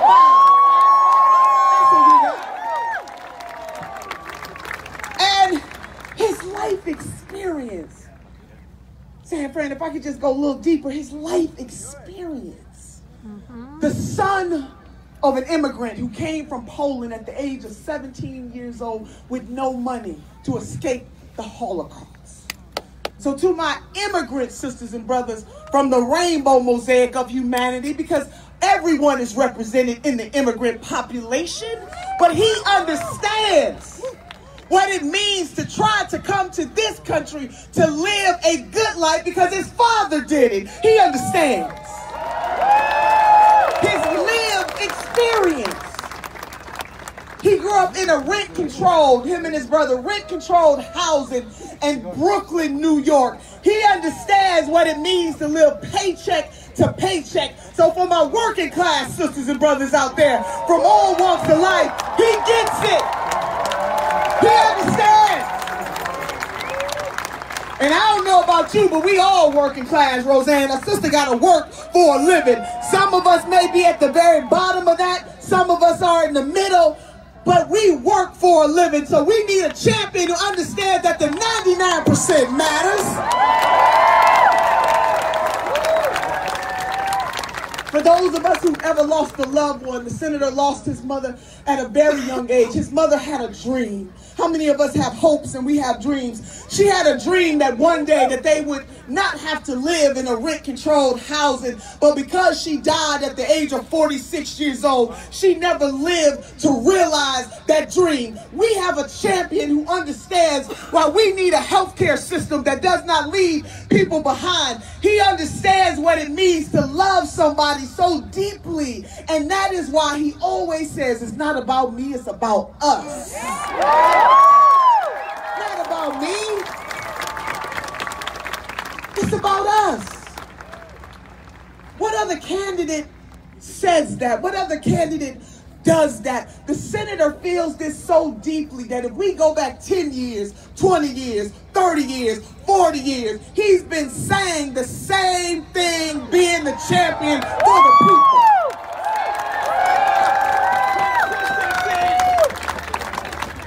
We need champions. So the Reverend Dr. Martin Luther King, and I reference him often because he was the moral consciousness along with some other sisters and brothers who rarely get named. No great leader does anything by themselves. But Dr. King had a quote that asks, what is the measure of a man? It's where they stand. Not when it's comfortable, not when it's convenient, but where they stand in times of challenge and controversy. Senator Bernie Sanders has been standing in that gap for all people for a long time. His wisdom, his knowledge, his love. And baby, he hasn't been standing there by himself, because there is a woman by the name of Dr. James Sanders. Hey! This whole family is committed. Now, San Francisco, what we need you, and all of the thousands of folks here today, I need you to send this message out, because somehow someone in the media not telling the story. So I need you to tell the story. If you have not signed up for BernieSanders.com, we got over 1 million folks. All of you here are 1 in a million. We need some more ones to put in that million. If you have not signed up, I need you to sign up for the ministry. Because the only way that we're going to win this election is because of people like you. When we leave here, after we are feeling each other's energy, we got to get out there and do the work that it is going to take, because we're going to have to fight Wall Street, neoliberals, folks who don't want the change to come. That's right. And the only way we can do that is with each other. And if it doesn't mean that much to you, do it for somebody else. Because only all that we love is on the line, sisters and brothers. That's all. Only all that we love. And this thing is so deep that we can't get over it. And this mission is so low, we can't get under it. And this mission is so wide, we can't get around it. That all of us have a role to play. Your role is important. I often say that titles are good. They get you in the room. They get your phone calls returned. Titles are good, but purpose is better. We have a purpose-driven champion in Senator Bernie Sanders. So can you do this for me? Everybody under the sound of my voice, if you can, raise one hand for yourself. Raise one hand for somebody else. With these hands, we will transform this country. With these hands, we will have Medicare for all. With these hands, we will have college for all. That's right. With these hands, we will reform a criminal justice system that is rotten to the core. That's right. With these hands, we will restore voting rights in this country. With these hands, we will make sure that poverty is not a crime.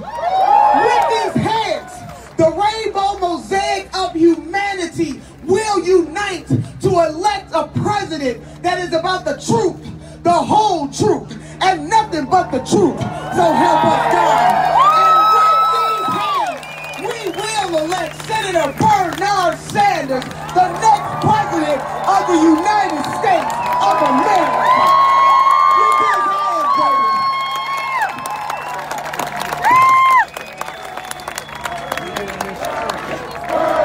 Bernie, Bernie, Bernie, Bernie, Bernie, Bernie, So everybody, I have it plugged into an auxiliary battery, but it is possible that we might lose power. This is the worst time. Let's see what happens. Power to the people. Power to the people. Power to the people, right on.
Francisco, thank you.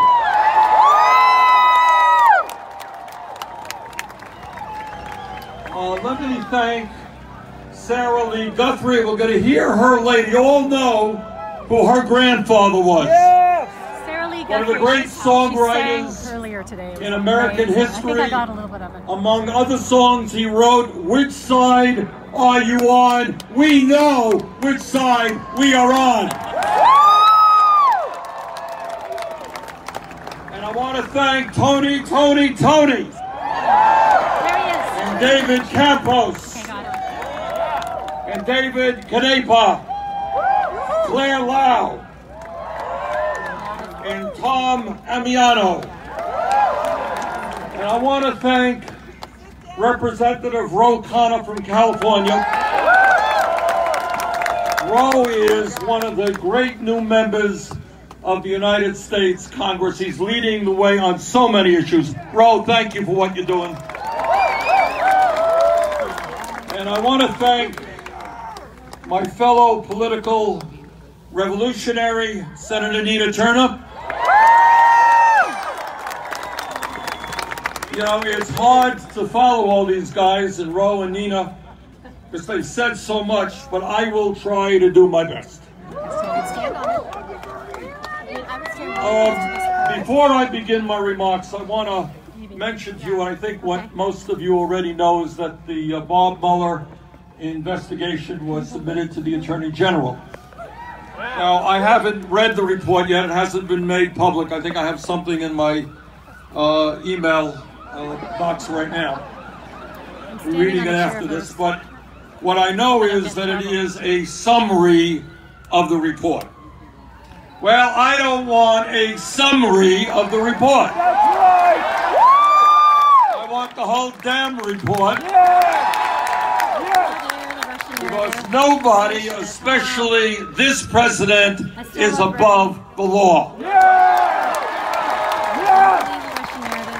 Now, I'm delighted to be here in California. This is our first trip here in this campaign. Actually, I'm not sorry. And I want to say to you, based on the incredible crowds that we saw in San Diego and Los Angeles and here today, I think we're going to win California.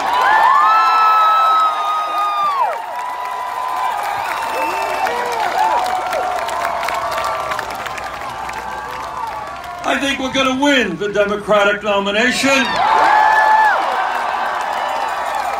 I think we're going to defeat Donald Trump, the most dangerous, dishonest president in American history.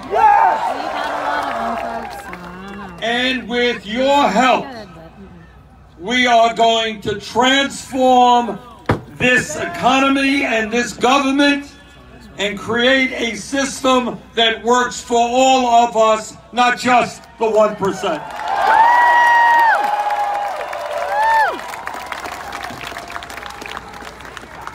Today, I want to welcome you. I want to embrace you and bring you in to a campaign which says, with confidence, with optimism, and with love, that the underlying principles of our government will not be greed, will not be kleptocracy, will not be hatred or lies.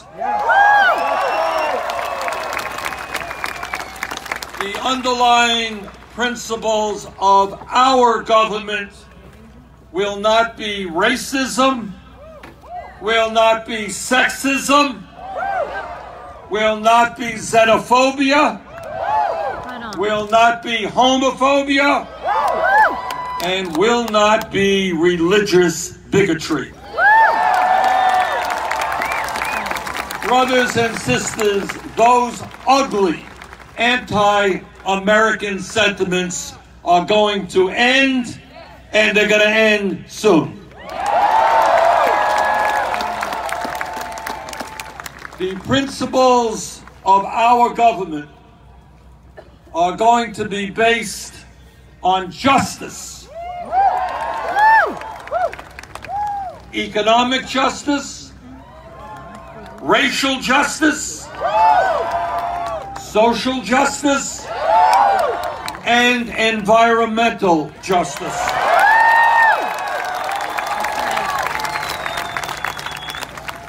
Now, I think we all know that Donald Trump and his friends, they want to divide the American people up. And the corporate Democrats. And the corporate Democrats. And you're right. Matter of fact, you're right to boo. And I'll tell you why.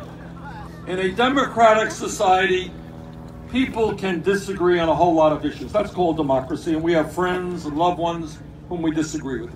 Disagree on healthcare, education, whatever. But it is not acceptable to me, nor to the American people, that we, for the first time in modern American history, actually have a president who, for cheap political gain, wants to divide us up by the color of our skin, by our gender, by where we were born, by our sexual orientation, or by our religion. That is not what a president of the United States does. A president of the United States brings us together, does not divide us up.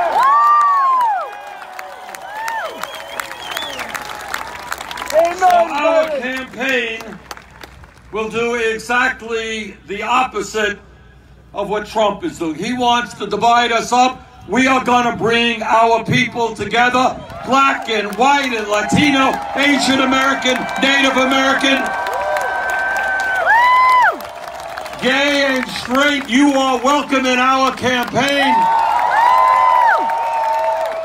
Native born and immigrant, you are welcome in our campaign. Absolutely.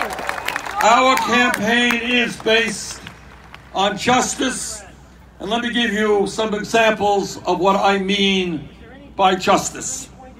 When we talk about justice, it means that we will no longer sit idly by and allow this country to move into an oligarchic form of society where a handful of billionaires control the economic and political life of this nation. We say no to oligarchy, yes to democracy.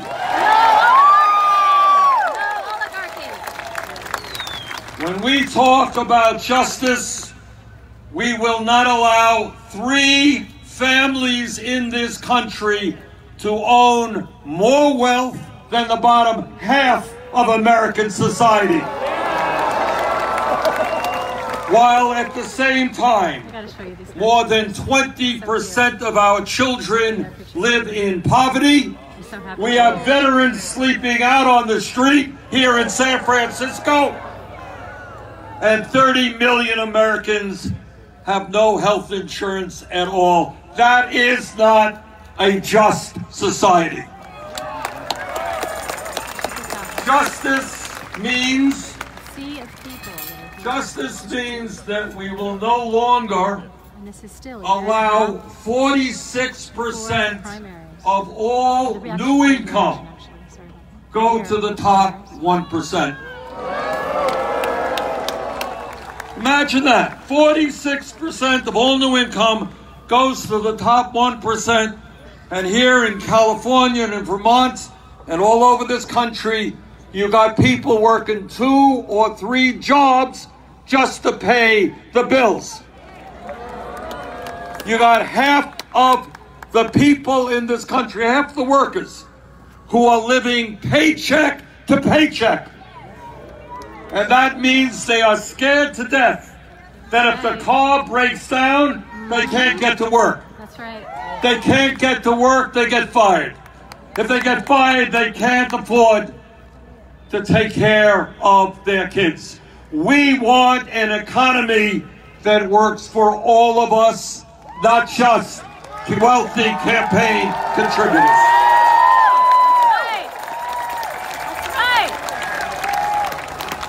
And when we talk about justice, we're going to end the absurdity of corporate CEOs making 300 times what their employees make. While at the same time, millions of Americans are living in despair and without hope. And if you can believe this, over the last 3 years, life expectancy has gone down in America. Because people have lost hope, people are turning to drugs, they're turning to alcohol, and they're turning to suicide. That's right. This campaign is about bringing hope back to all Americans.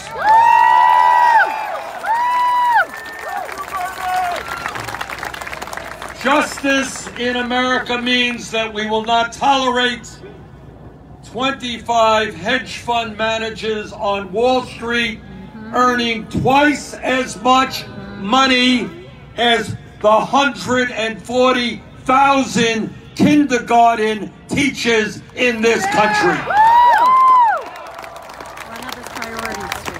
And when we talk about justice and injustice, we are also talking about racial injustice. It is not acceptable to me, in the midst of so much income and wealth inequality, that black families today own 1/10 of the wealth of white families. Not acceptable that the infant mortality rate in black communities is 2.5 times that of white communities. That redlining still exists. That's right. And black businesses cannot get the affordable loans that they need. and that the criminal justice system remains significantly racist. That's right.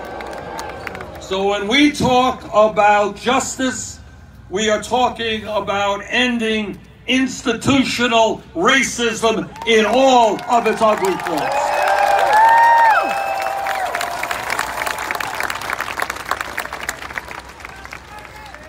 And when we talk about justice, it also means doing everything that we can to end the growing tribalism and religious bigotry we are seeing in this country and around the world.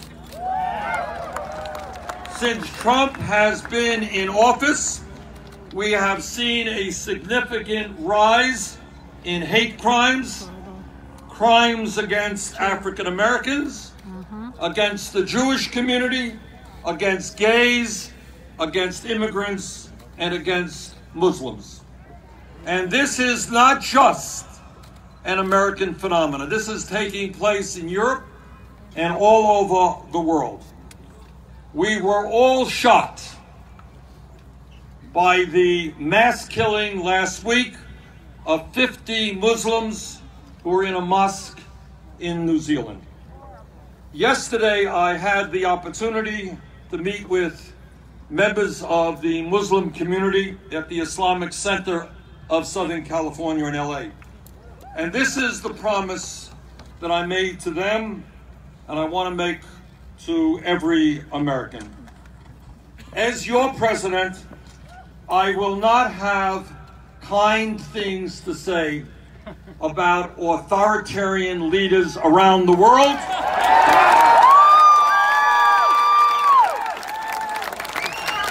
Who espouse bigotry and hatred, and we are seeing more and more of that all over the world.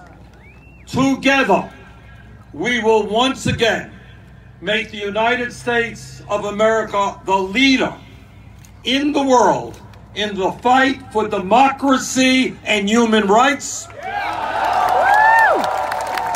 in the struggle to bring this world together around our common humanity. And by the way, there is something we can learn in the United States in terms of what New Zealand did after that terrible crime. They banned assault weapons.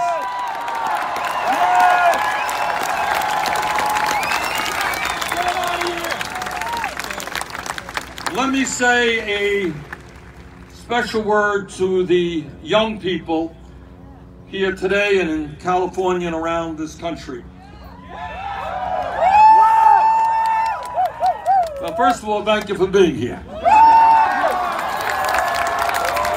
I want to say to the young people, and it's important that all of us understand, we are living in a moment of exploding technology.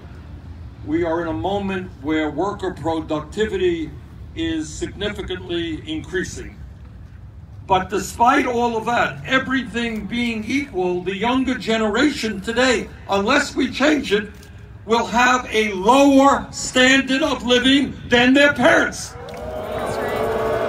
Now, why is that taking place? This is the richest country on earth. Worker productivity is up.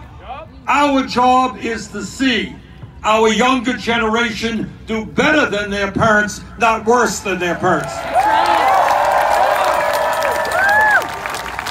I have 4 kids and 7 grandchildren, and you just met a few of them right here. We believe that downward mobility is not acceptable. This campaign is about moving up, not down. But it is not just a struggle for economic justice that we have got to wage. It is a struggle for political justice as well. What does that mean? What it means is that to me, and I know to you, democracy means one person, one vote, not billionaires buying elections. That's right. And we are not only going to overturn this disastrous Supreme Court decision on Citizens United, we're going to end voter suppression in this country. You know, I have run in many, many elections. I've lost some, I've won most, but it has never occurred to me, it has never ever occurred to me to say, well, in my state, I know I'm strong here, I'm weak there. How can I make it as hard as possible for people to vote because they might vote against me? That is political cowardice. And I say to those Republican governors who are trying to keep people from voting, if you don't have the guts to engage in a free and fair election, get the hell out of politics.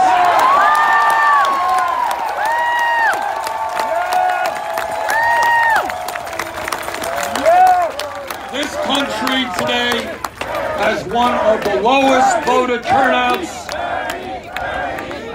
Thank you.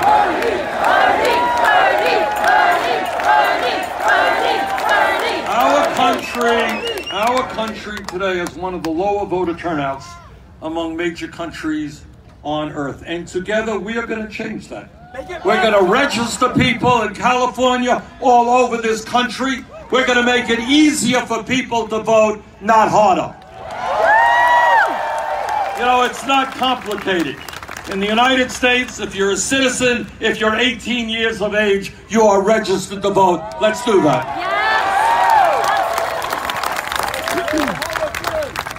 As many of you may recall, when we first launched our campaign in 2015, very few people took our campaign seriously. I think that's an understatement. I did. On our opening day, we made page 19 of the New York Times. We're not surprised. And it went downhill from there. Let's talk about the DNC. The ideas that we were talking about when we began the campaign, those were ideas that were considered by the political establishment to be radical ideas, to be extreme ideas, and they were rejected by mainstream politicians as well.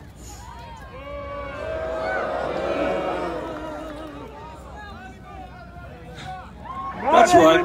Matter of fact, we did take on the entire political establishment.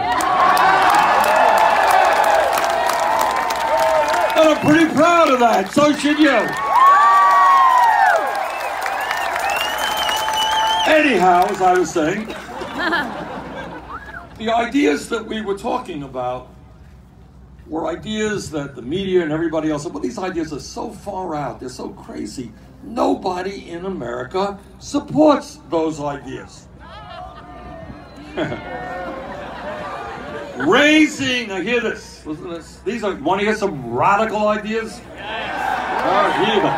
All right, I don't want to shock all of you. You all prepared? I don't want mass collapse. Here it is. Radical idea. Raising the minimum wage to a living wage.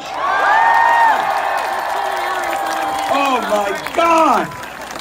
Imagine how radical that idea is. All right, here's another one. You ready for another one? I don't want you fainting in shock.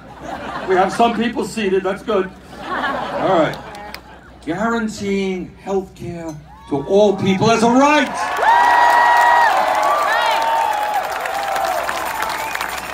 Now, how radical can you get to do in America what every other major country on earth does? Here's another radical idea, that in the richest country in the history of the world, maybe we should not have an infrastructure, roads, bridges, water systems that are collapsing. Oh, wow. How about a jobs program? I mean, how extreme can you be to ask to create a situation where when people turn on their water faucet, the water comes out that is clean and drinkable? I know know that's a radical idea, but I will stand by that. People are entitled to drinking water. All right, here's another. Here's even a more radical idea. I'm shocked. Imagine an aggressive effort to combat climate change.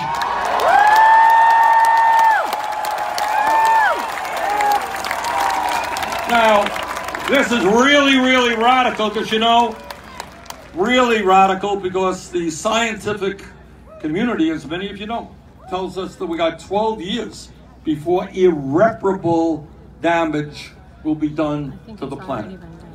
So it is so radical to say that maybe we should preserve this planet for our kids and our grandchildren. That's radical! All right, you ready for another one? Here it is. 4 years ago, we talked about legalizing marijuana. Now, as you and I know, that's an idea that will never happen. Impossible. 4 years ago, we talked about reforming our broken criminal justice and broken immigration systems. Now here's something else. Whoa. All right, here's another one. And that is, 4 years ago, we said that maybe candidates should run for office without being dependent on the rich and super PACs.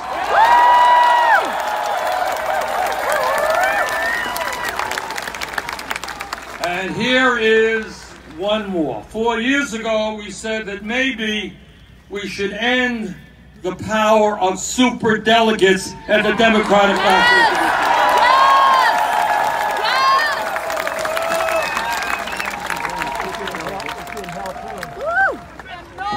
Well, a funny thing happened over that campaign. In 2016, despite having these radical, far-out, extreme, un-American positions, we won 22 states, over 13 million votes, over 1,700 delegates to the Democratic National Convention, and most importantly, we ended up winning more votes from young people,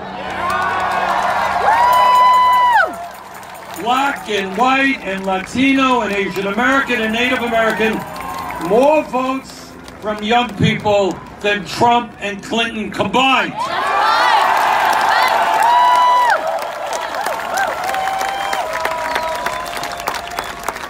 And by the way, those ideas that we talked about 4 years ago that seemed so radical at the time, well, today, virtually all of those ideas are now supported by a majority of the American people.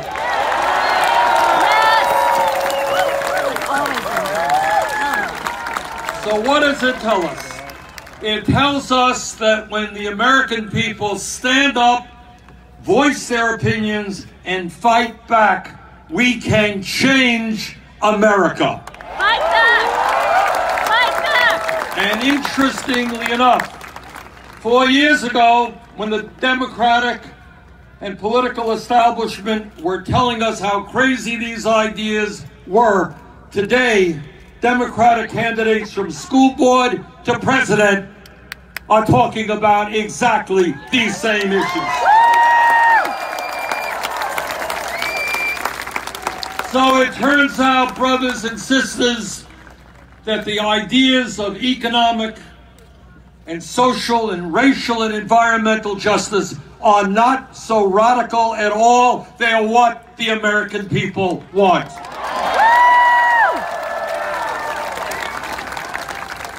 We have come a long way in the last 4 years.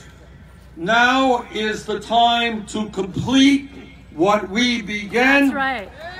Complete what we began. Now is the time to turn our vision and our progressive agenda into reality. Now is the time to complete what we began. Woo! Yes!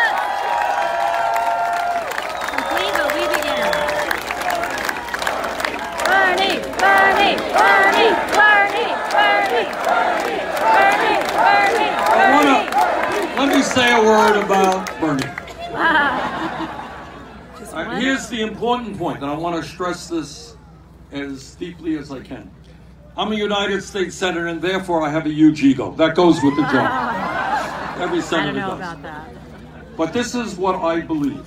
This campaign is not about me. That's right. It is about policies! And I'll tell you why it is about us. It is not just that phrase makes a good bumper sticker. Actually, it does. Maybe we'll use it. I'm into policies. But here is the main point that I think I want to make to you all today. And I don't think there are going to be any other candidates who will make this point. And here's the truth. The truth is that no president, not Bernie Sanders, not anybody else, no president, no matter how honest and well-intentioned he or she may be, can do it alone. Okay? And I'll tell you why. And again, media is not going to talk about this too much, but this is the reality. The reality is that the people who own America, Wall Street, and the insurance companies, and the drug companies, and the military-industrial complex, and the fossil fuel industry, they are so powerful that no one person can do it alone. The only way we transform this country is the old-fashioned way, and that is from the bottom on up. That's right. The only way workers ever got a decent standard of living is when they struggled and formed unions. That's right. That's what we do. The only way we ever ended segregation in this country was when we had a grassroots civil rights movement. The only way women have ever made the gains that they have is because we had a grassroots women's movement. That's right.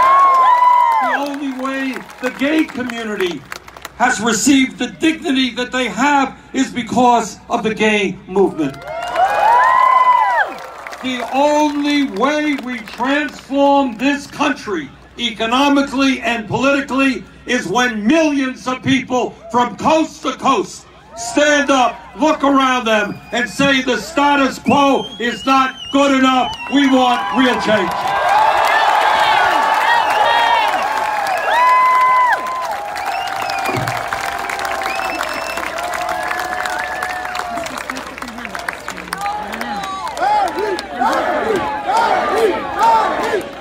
I see my words have had a profound impact. All right. That's it. That's better. That's it.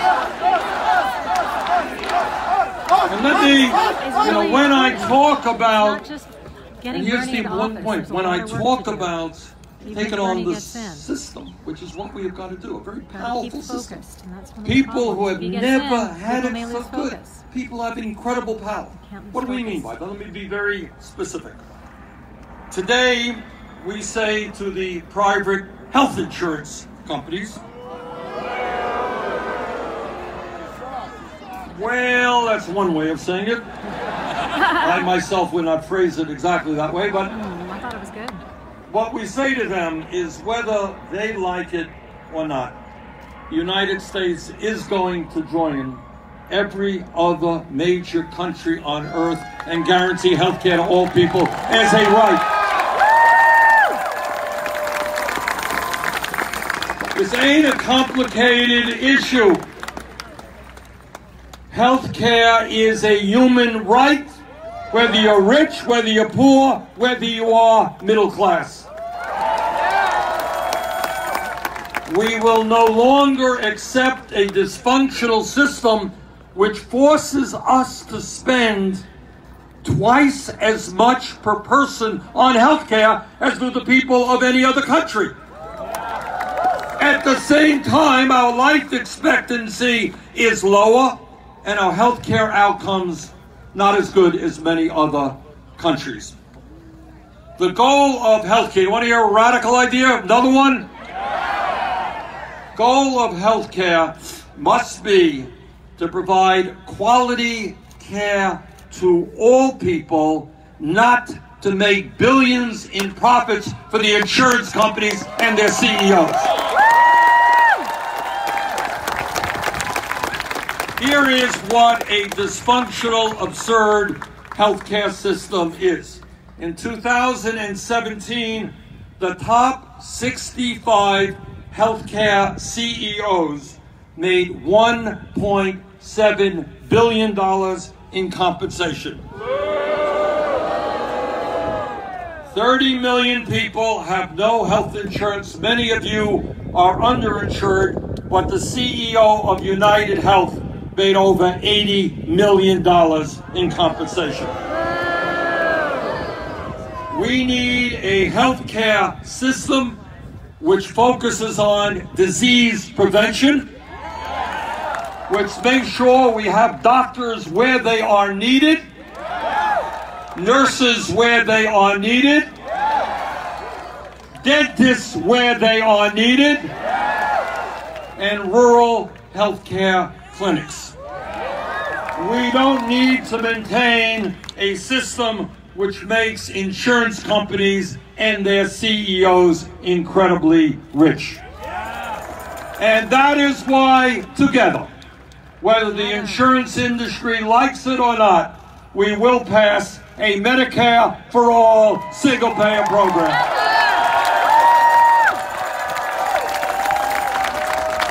And today we say to the drug companies, we will no longer allow you to continue ripping us off and charging us by far the highest prices in the world for the medicine that we need.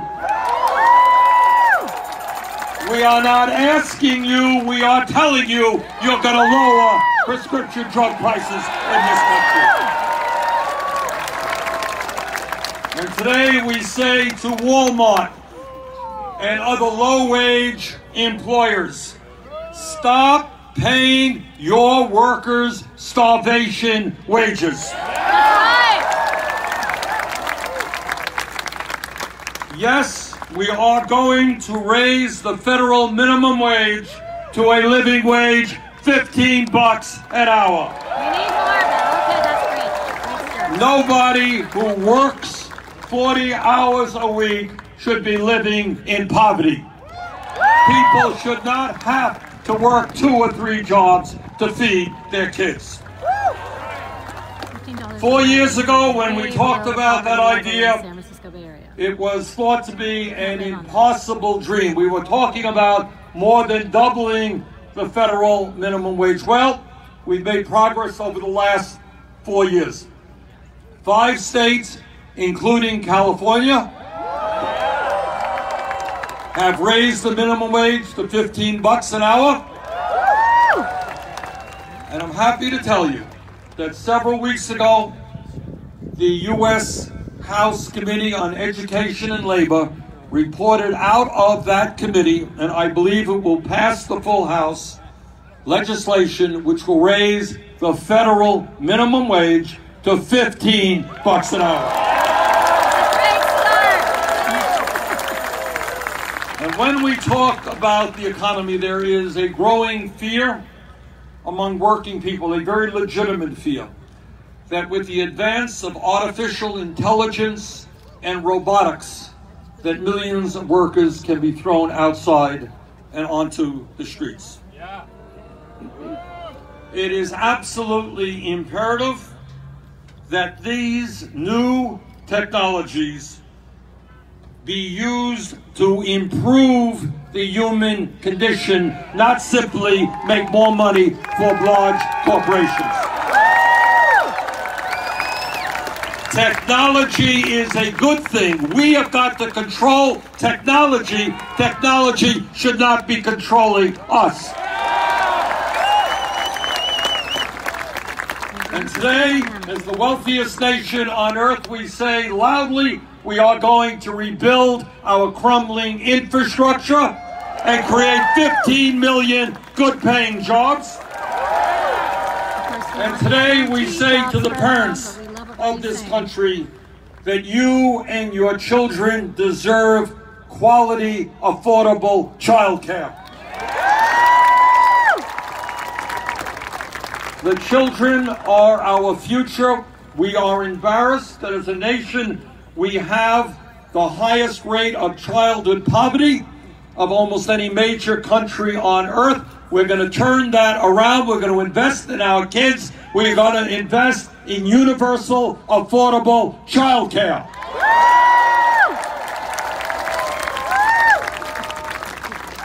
And today, we say to the young people in this country that we want you, we need you to get the best education that you can. We live in a competitive global economy, and we will not succeed economically as a nation unless we have the best educated workforce in the world. And that means every person in this country, regardless of income, must be able to get all the education they need. And that is why we are going to make public colleges and universities tuition free. And congratulations to the City University here in San Francisco for moving in that direction. How many of you have student debt right now? Raise your hand, please. All right, here's a promise to you. If we can provide $1 trillion to bail out Wall Street, we're either going to end that student debt completely or substantially reduce it. Take that to the bank.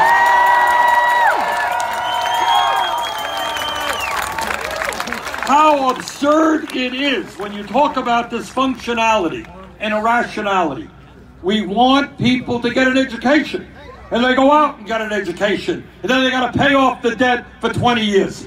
That is absurd. So it's an issue we will place very high on our priority list.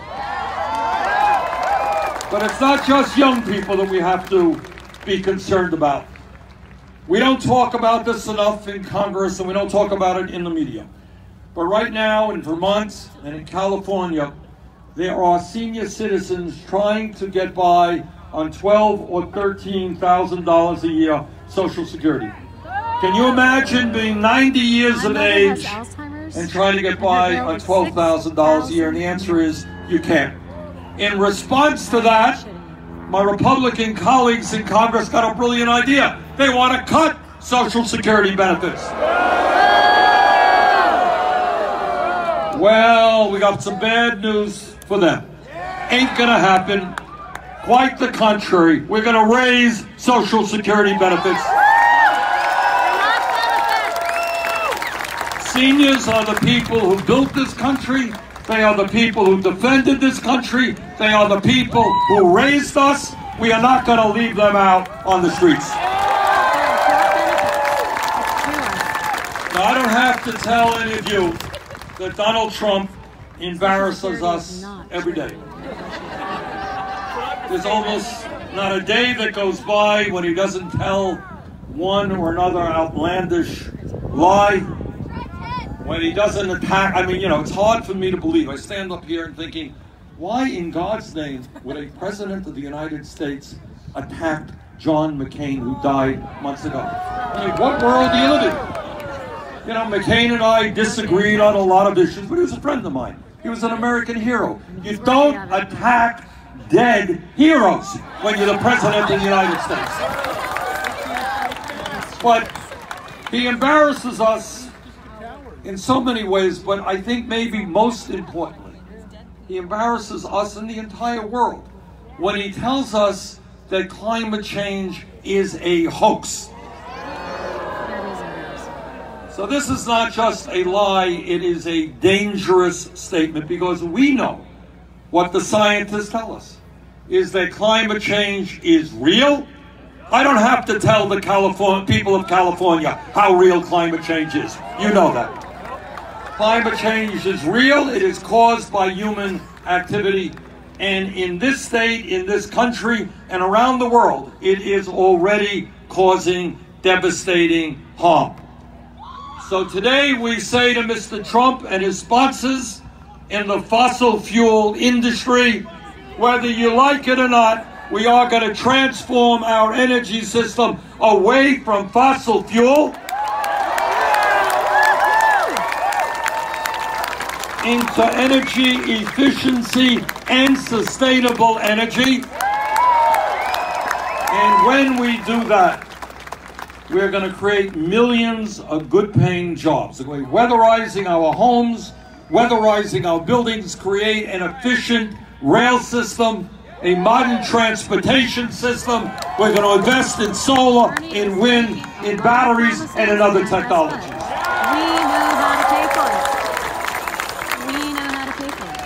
And today, we say to the prison industrial complex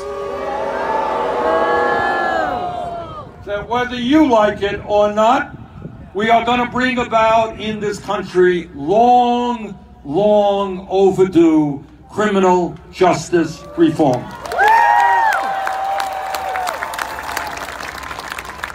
In this great nation, we should not have more people in jail, disproportionately African American, Latino, Native American, more people in jail than any other country on earth.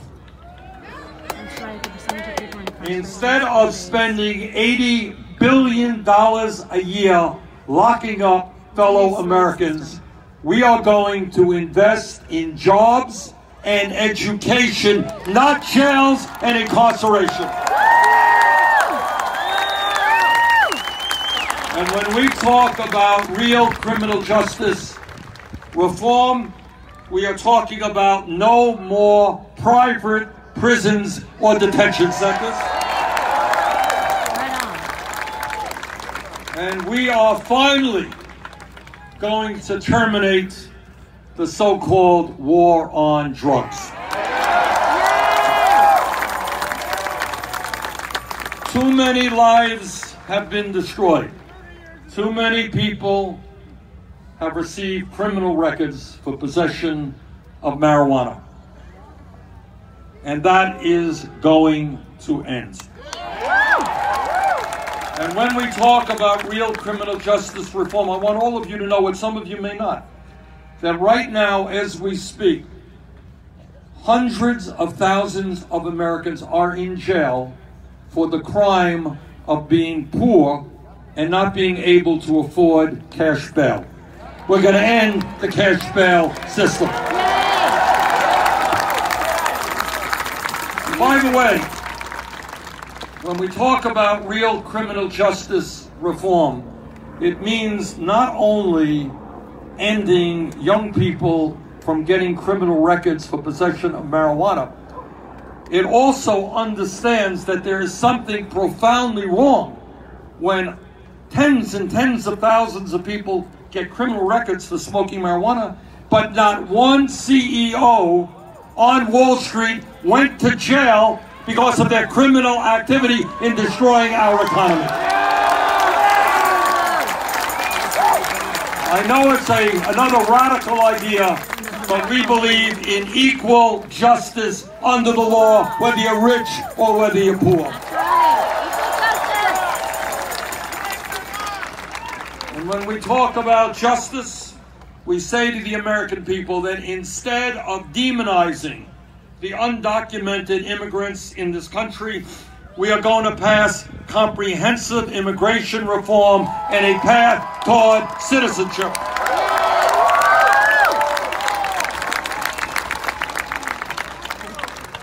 We're going to provide legal status to the 1.8 million young people eligible for the DACA program.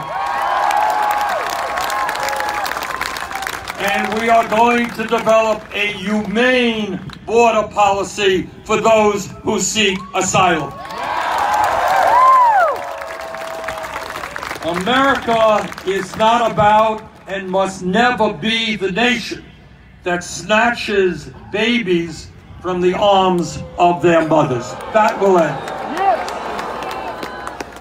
And today we say to the military-industrial complex that we're not going to continue to spend more money on defense than the next 10 nations combined. Let's make sure we put that back into the people, because we do need the spending. We are going to invest in affordable housing. We're going to invest in public education. Yes. We are not going to invest in never-ending wars.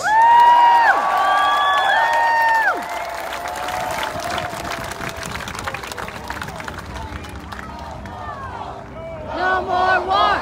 No more war! No more war! No more war! No more war!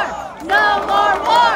No more war! You know, it's not just the United States, but there are countries all over the world spending incredible amounts of money on the military at the same time as children in developing countries are starving to death or dying from easily cured diseases.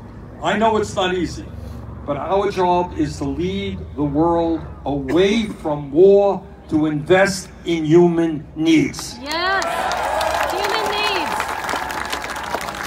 And today I want to say a word to the 1% and to the large profitable corporations in this country. People, by the way, who have never ever had it so good. Corporate profits are soaring, the rich are getting much richer. And we say that under our administration, we are going to end the massive tax breaks and loopholes that the wealthy enjoy. I know this is a little controversial, but And you want to talk about absurdity, you know? if you know about it, Here's absurdity. Anybody here know how much Amazon paid in taxes last year? Here you have a large, profitable corporation, but again, we don't, made $11 billion in profits last year, owned by the wealthiest guy in America, didn't pay a nickel in federal income taxes. Spending taxes. Not just Amazon, Netflix, General Motors, many other corporations. You got the wealthy and these powerful corporations stashing their billions in profit in the Cayman Islands and in other tax havens. We got a different idea. Trump thought it was a great idea to give $1 trillion in tax breaks to the rich and large corporations. Well, our idea is a little bit different. Under our administration, the top 1% and the large corporations will start paying their fair share of taxes.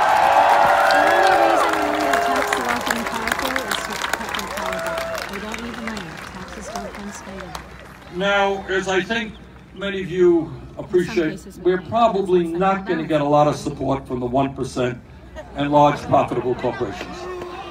And that's okay. I don't need and we don't want their support. We're going to win this election, and we're going to defeat Donald Trump. Because we are going to put together an unprecedented grassroots campaign. And I'm happy to tell you that our campaign has already signed up well over 1 million people who are going to roll up their sleeves and get to work. And you're still a year and a half away from the election. Now, I know something about grassroots politics, because that's kind of what I've been doing my entire life. Unlike Donald Trump, I was not born into a super wealthy family. My family did not give me millions of dollars to start resorts and casinos and hotels. My family did not give me $200,000 allowance every year from the age of 3. In fact, my family gave me a 25-cent a week allowance. I was not educated in an elite private school. I was educated in a public school. In other words, and most importantly, I am proud of where I came from. I know where I came from.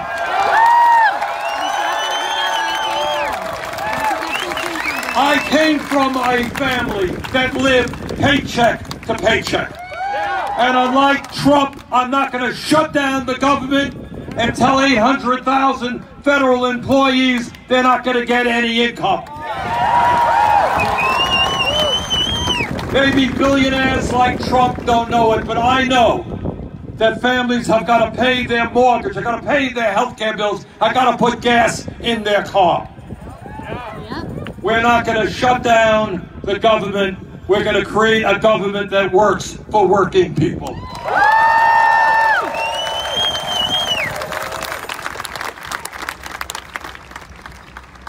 During the next number of months, you're going to hear a lot of discussion about ideas that candidates will be espousing. So I want to, some truth to that. I want to just very briefly be as clear as I can be about some of the things that we will be doing together to transform our country. Number one, when we together are in the White House, we will enact a federal jobs guarantee. In this country today, if you look at a broken daycare system, we need hundreds of thousands of qualified daycare workers. If you look at a school system, public school system, we need great teachers out there, well-paid teachers. We need more college instructors and professors. We need to rebuild our crumbling infrastructure. We need to transform our energy system. We need more doctors and nurses and healthcare providers. There is more than enough work to be done in this country. Let us put our people to work doing it. When we together are in the White House, we're going to end and attack urban gentrification. Here in California, you've got over 100,000 people who are sleeping out on the streets tonight.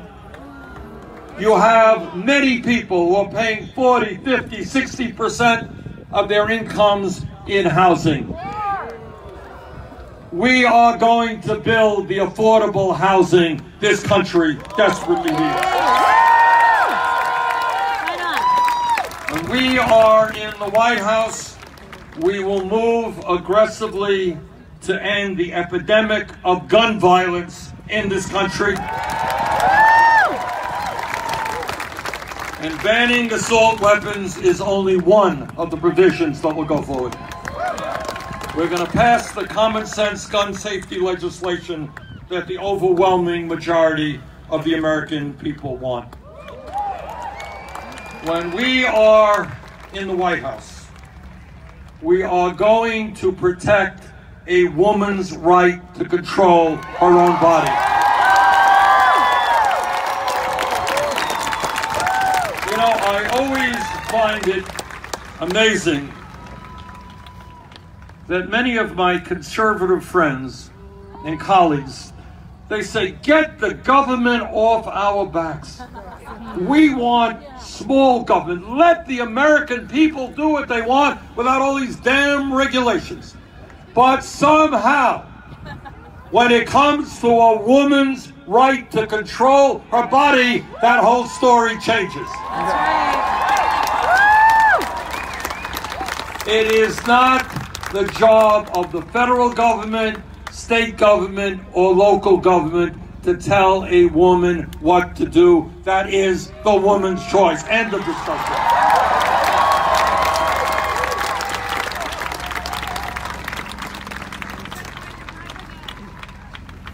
When we talk about transforming this country, we're not talking about a walk in the park, as beautiful as this park is.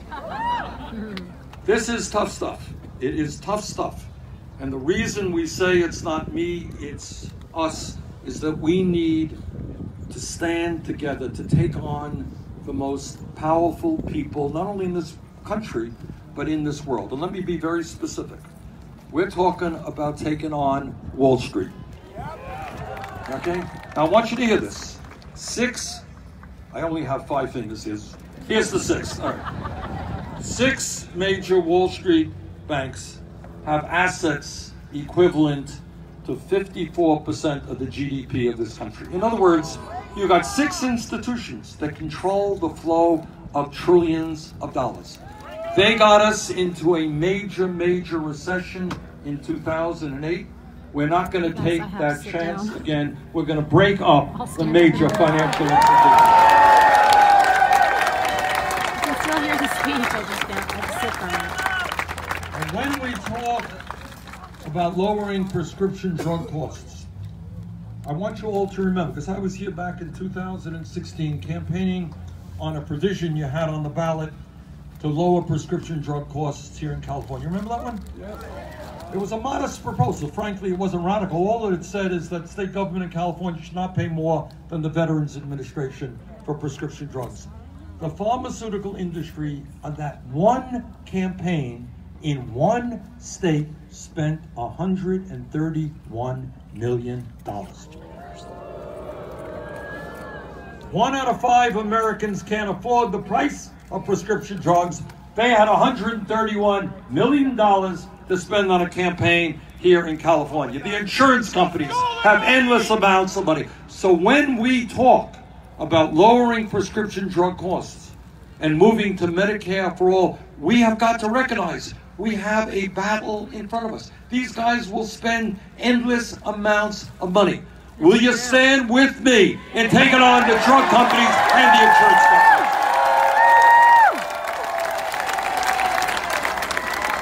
And if we're going to protect family-based agriculture from Vermont to California, we have got to stand up to agribusiness. We have got to stand up to the prison industrial complex. We've got to stand up to the fossil fuel industry. In other words, it's easy enough for somebody to give you a speech about all the things he or she wants to do. But those changes do not take place unless people stand up and fight back. And that is what this campaign is about. Brothers and sisters, let me end by saying this. Clearly, we've got an enormous amount of work in front of us to win the Democratic nomination, to defeat Trump, and to transform this country. But this is what I believe from the bottom of my heart. This is what motivates me every single day. And that is that if we do not allow Trump and his friends to divide us up by the color of our skin, where we came from, our sexual orientation, our religion, if we stand together as black and white and Latino, Native American, Asian American, gay and straight, if we stand together and stay focused on how we can improve lives for the vast majority of the people in this country, if we have the courage to take on powerful special interests, there is nothing that we cannot accomplish. That's right.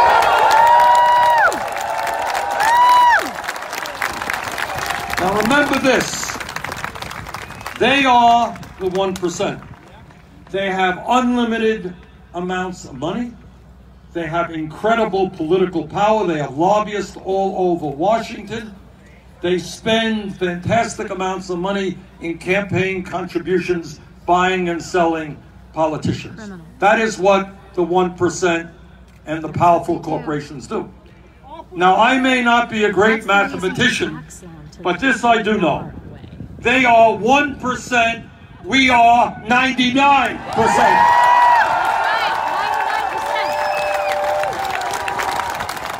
And if we stand together, we can create a country that will be the envy of the world. It will be a country that our kids and our grandchildren will say, thank you, Mom and Dad. Thank you, Grandpa and Grandma. Thank you for standing up and fighting for justice. Thank you all very much.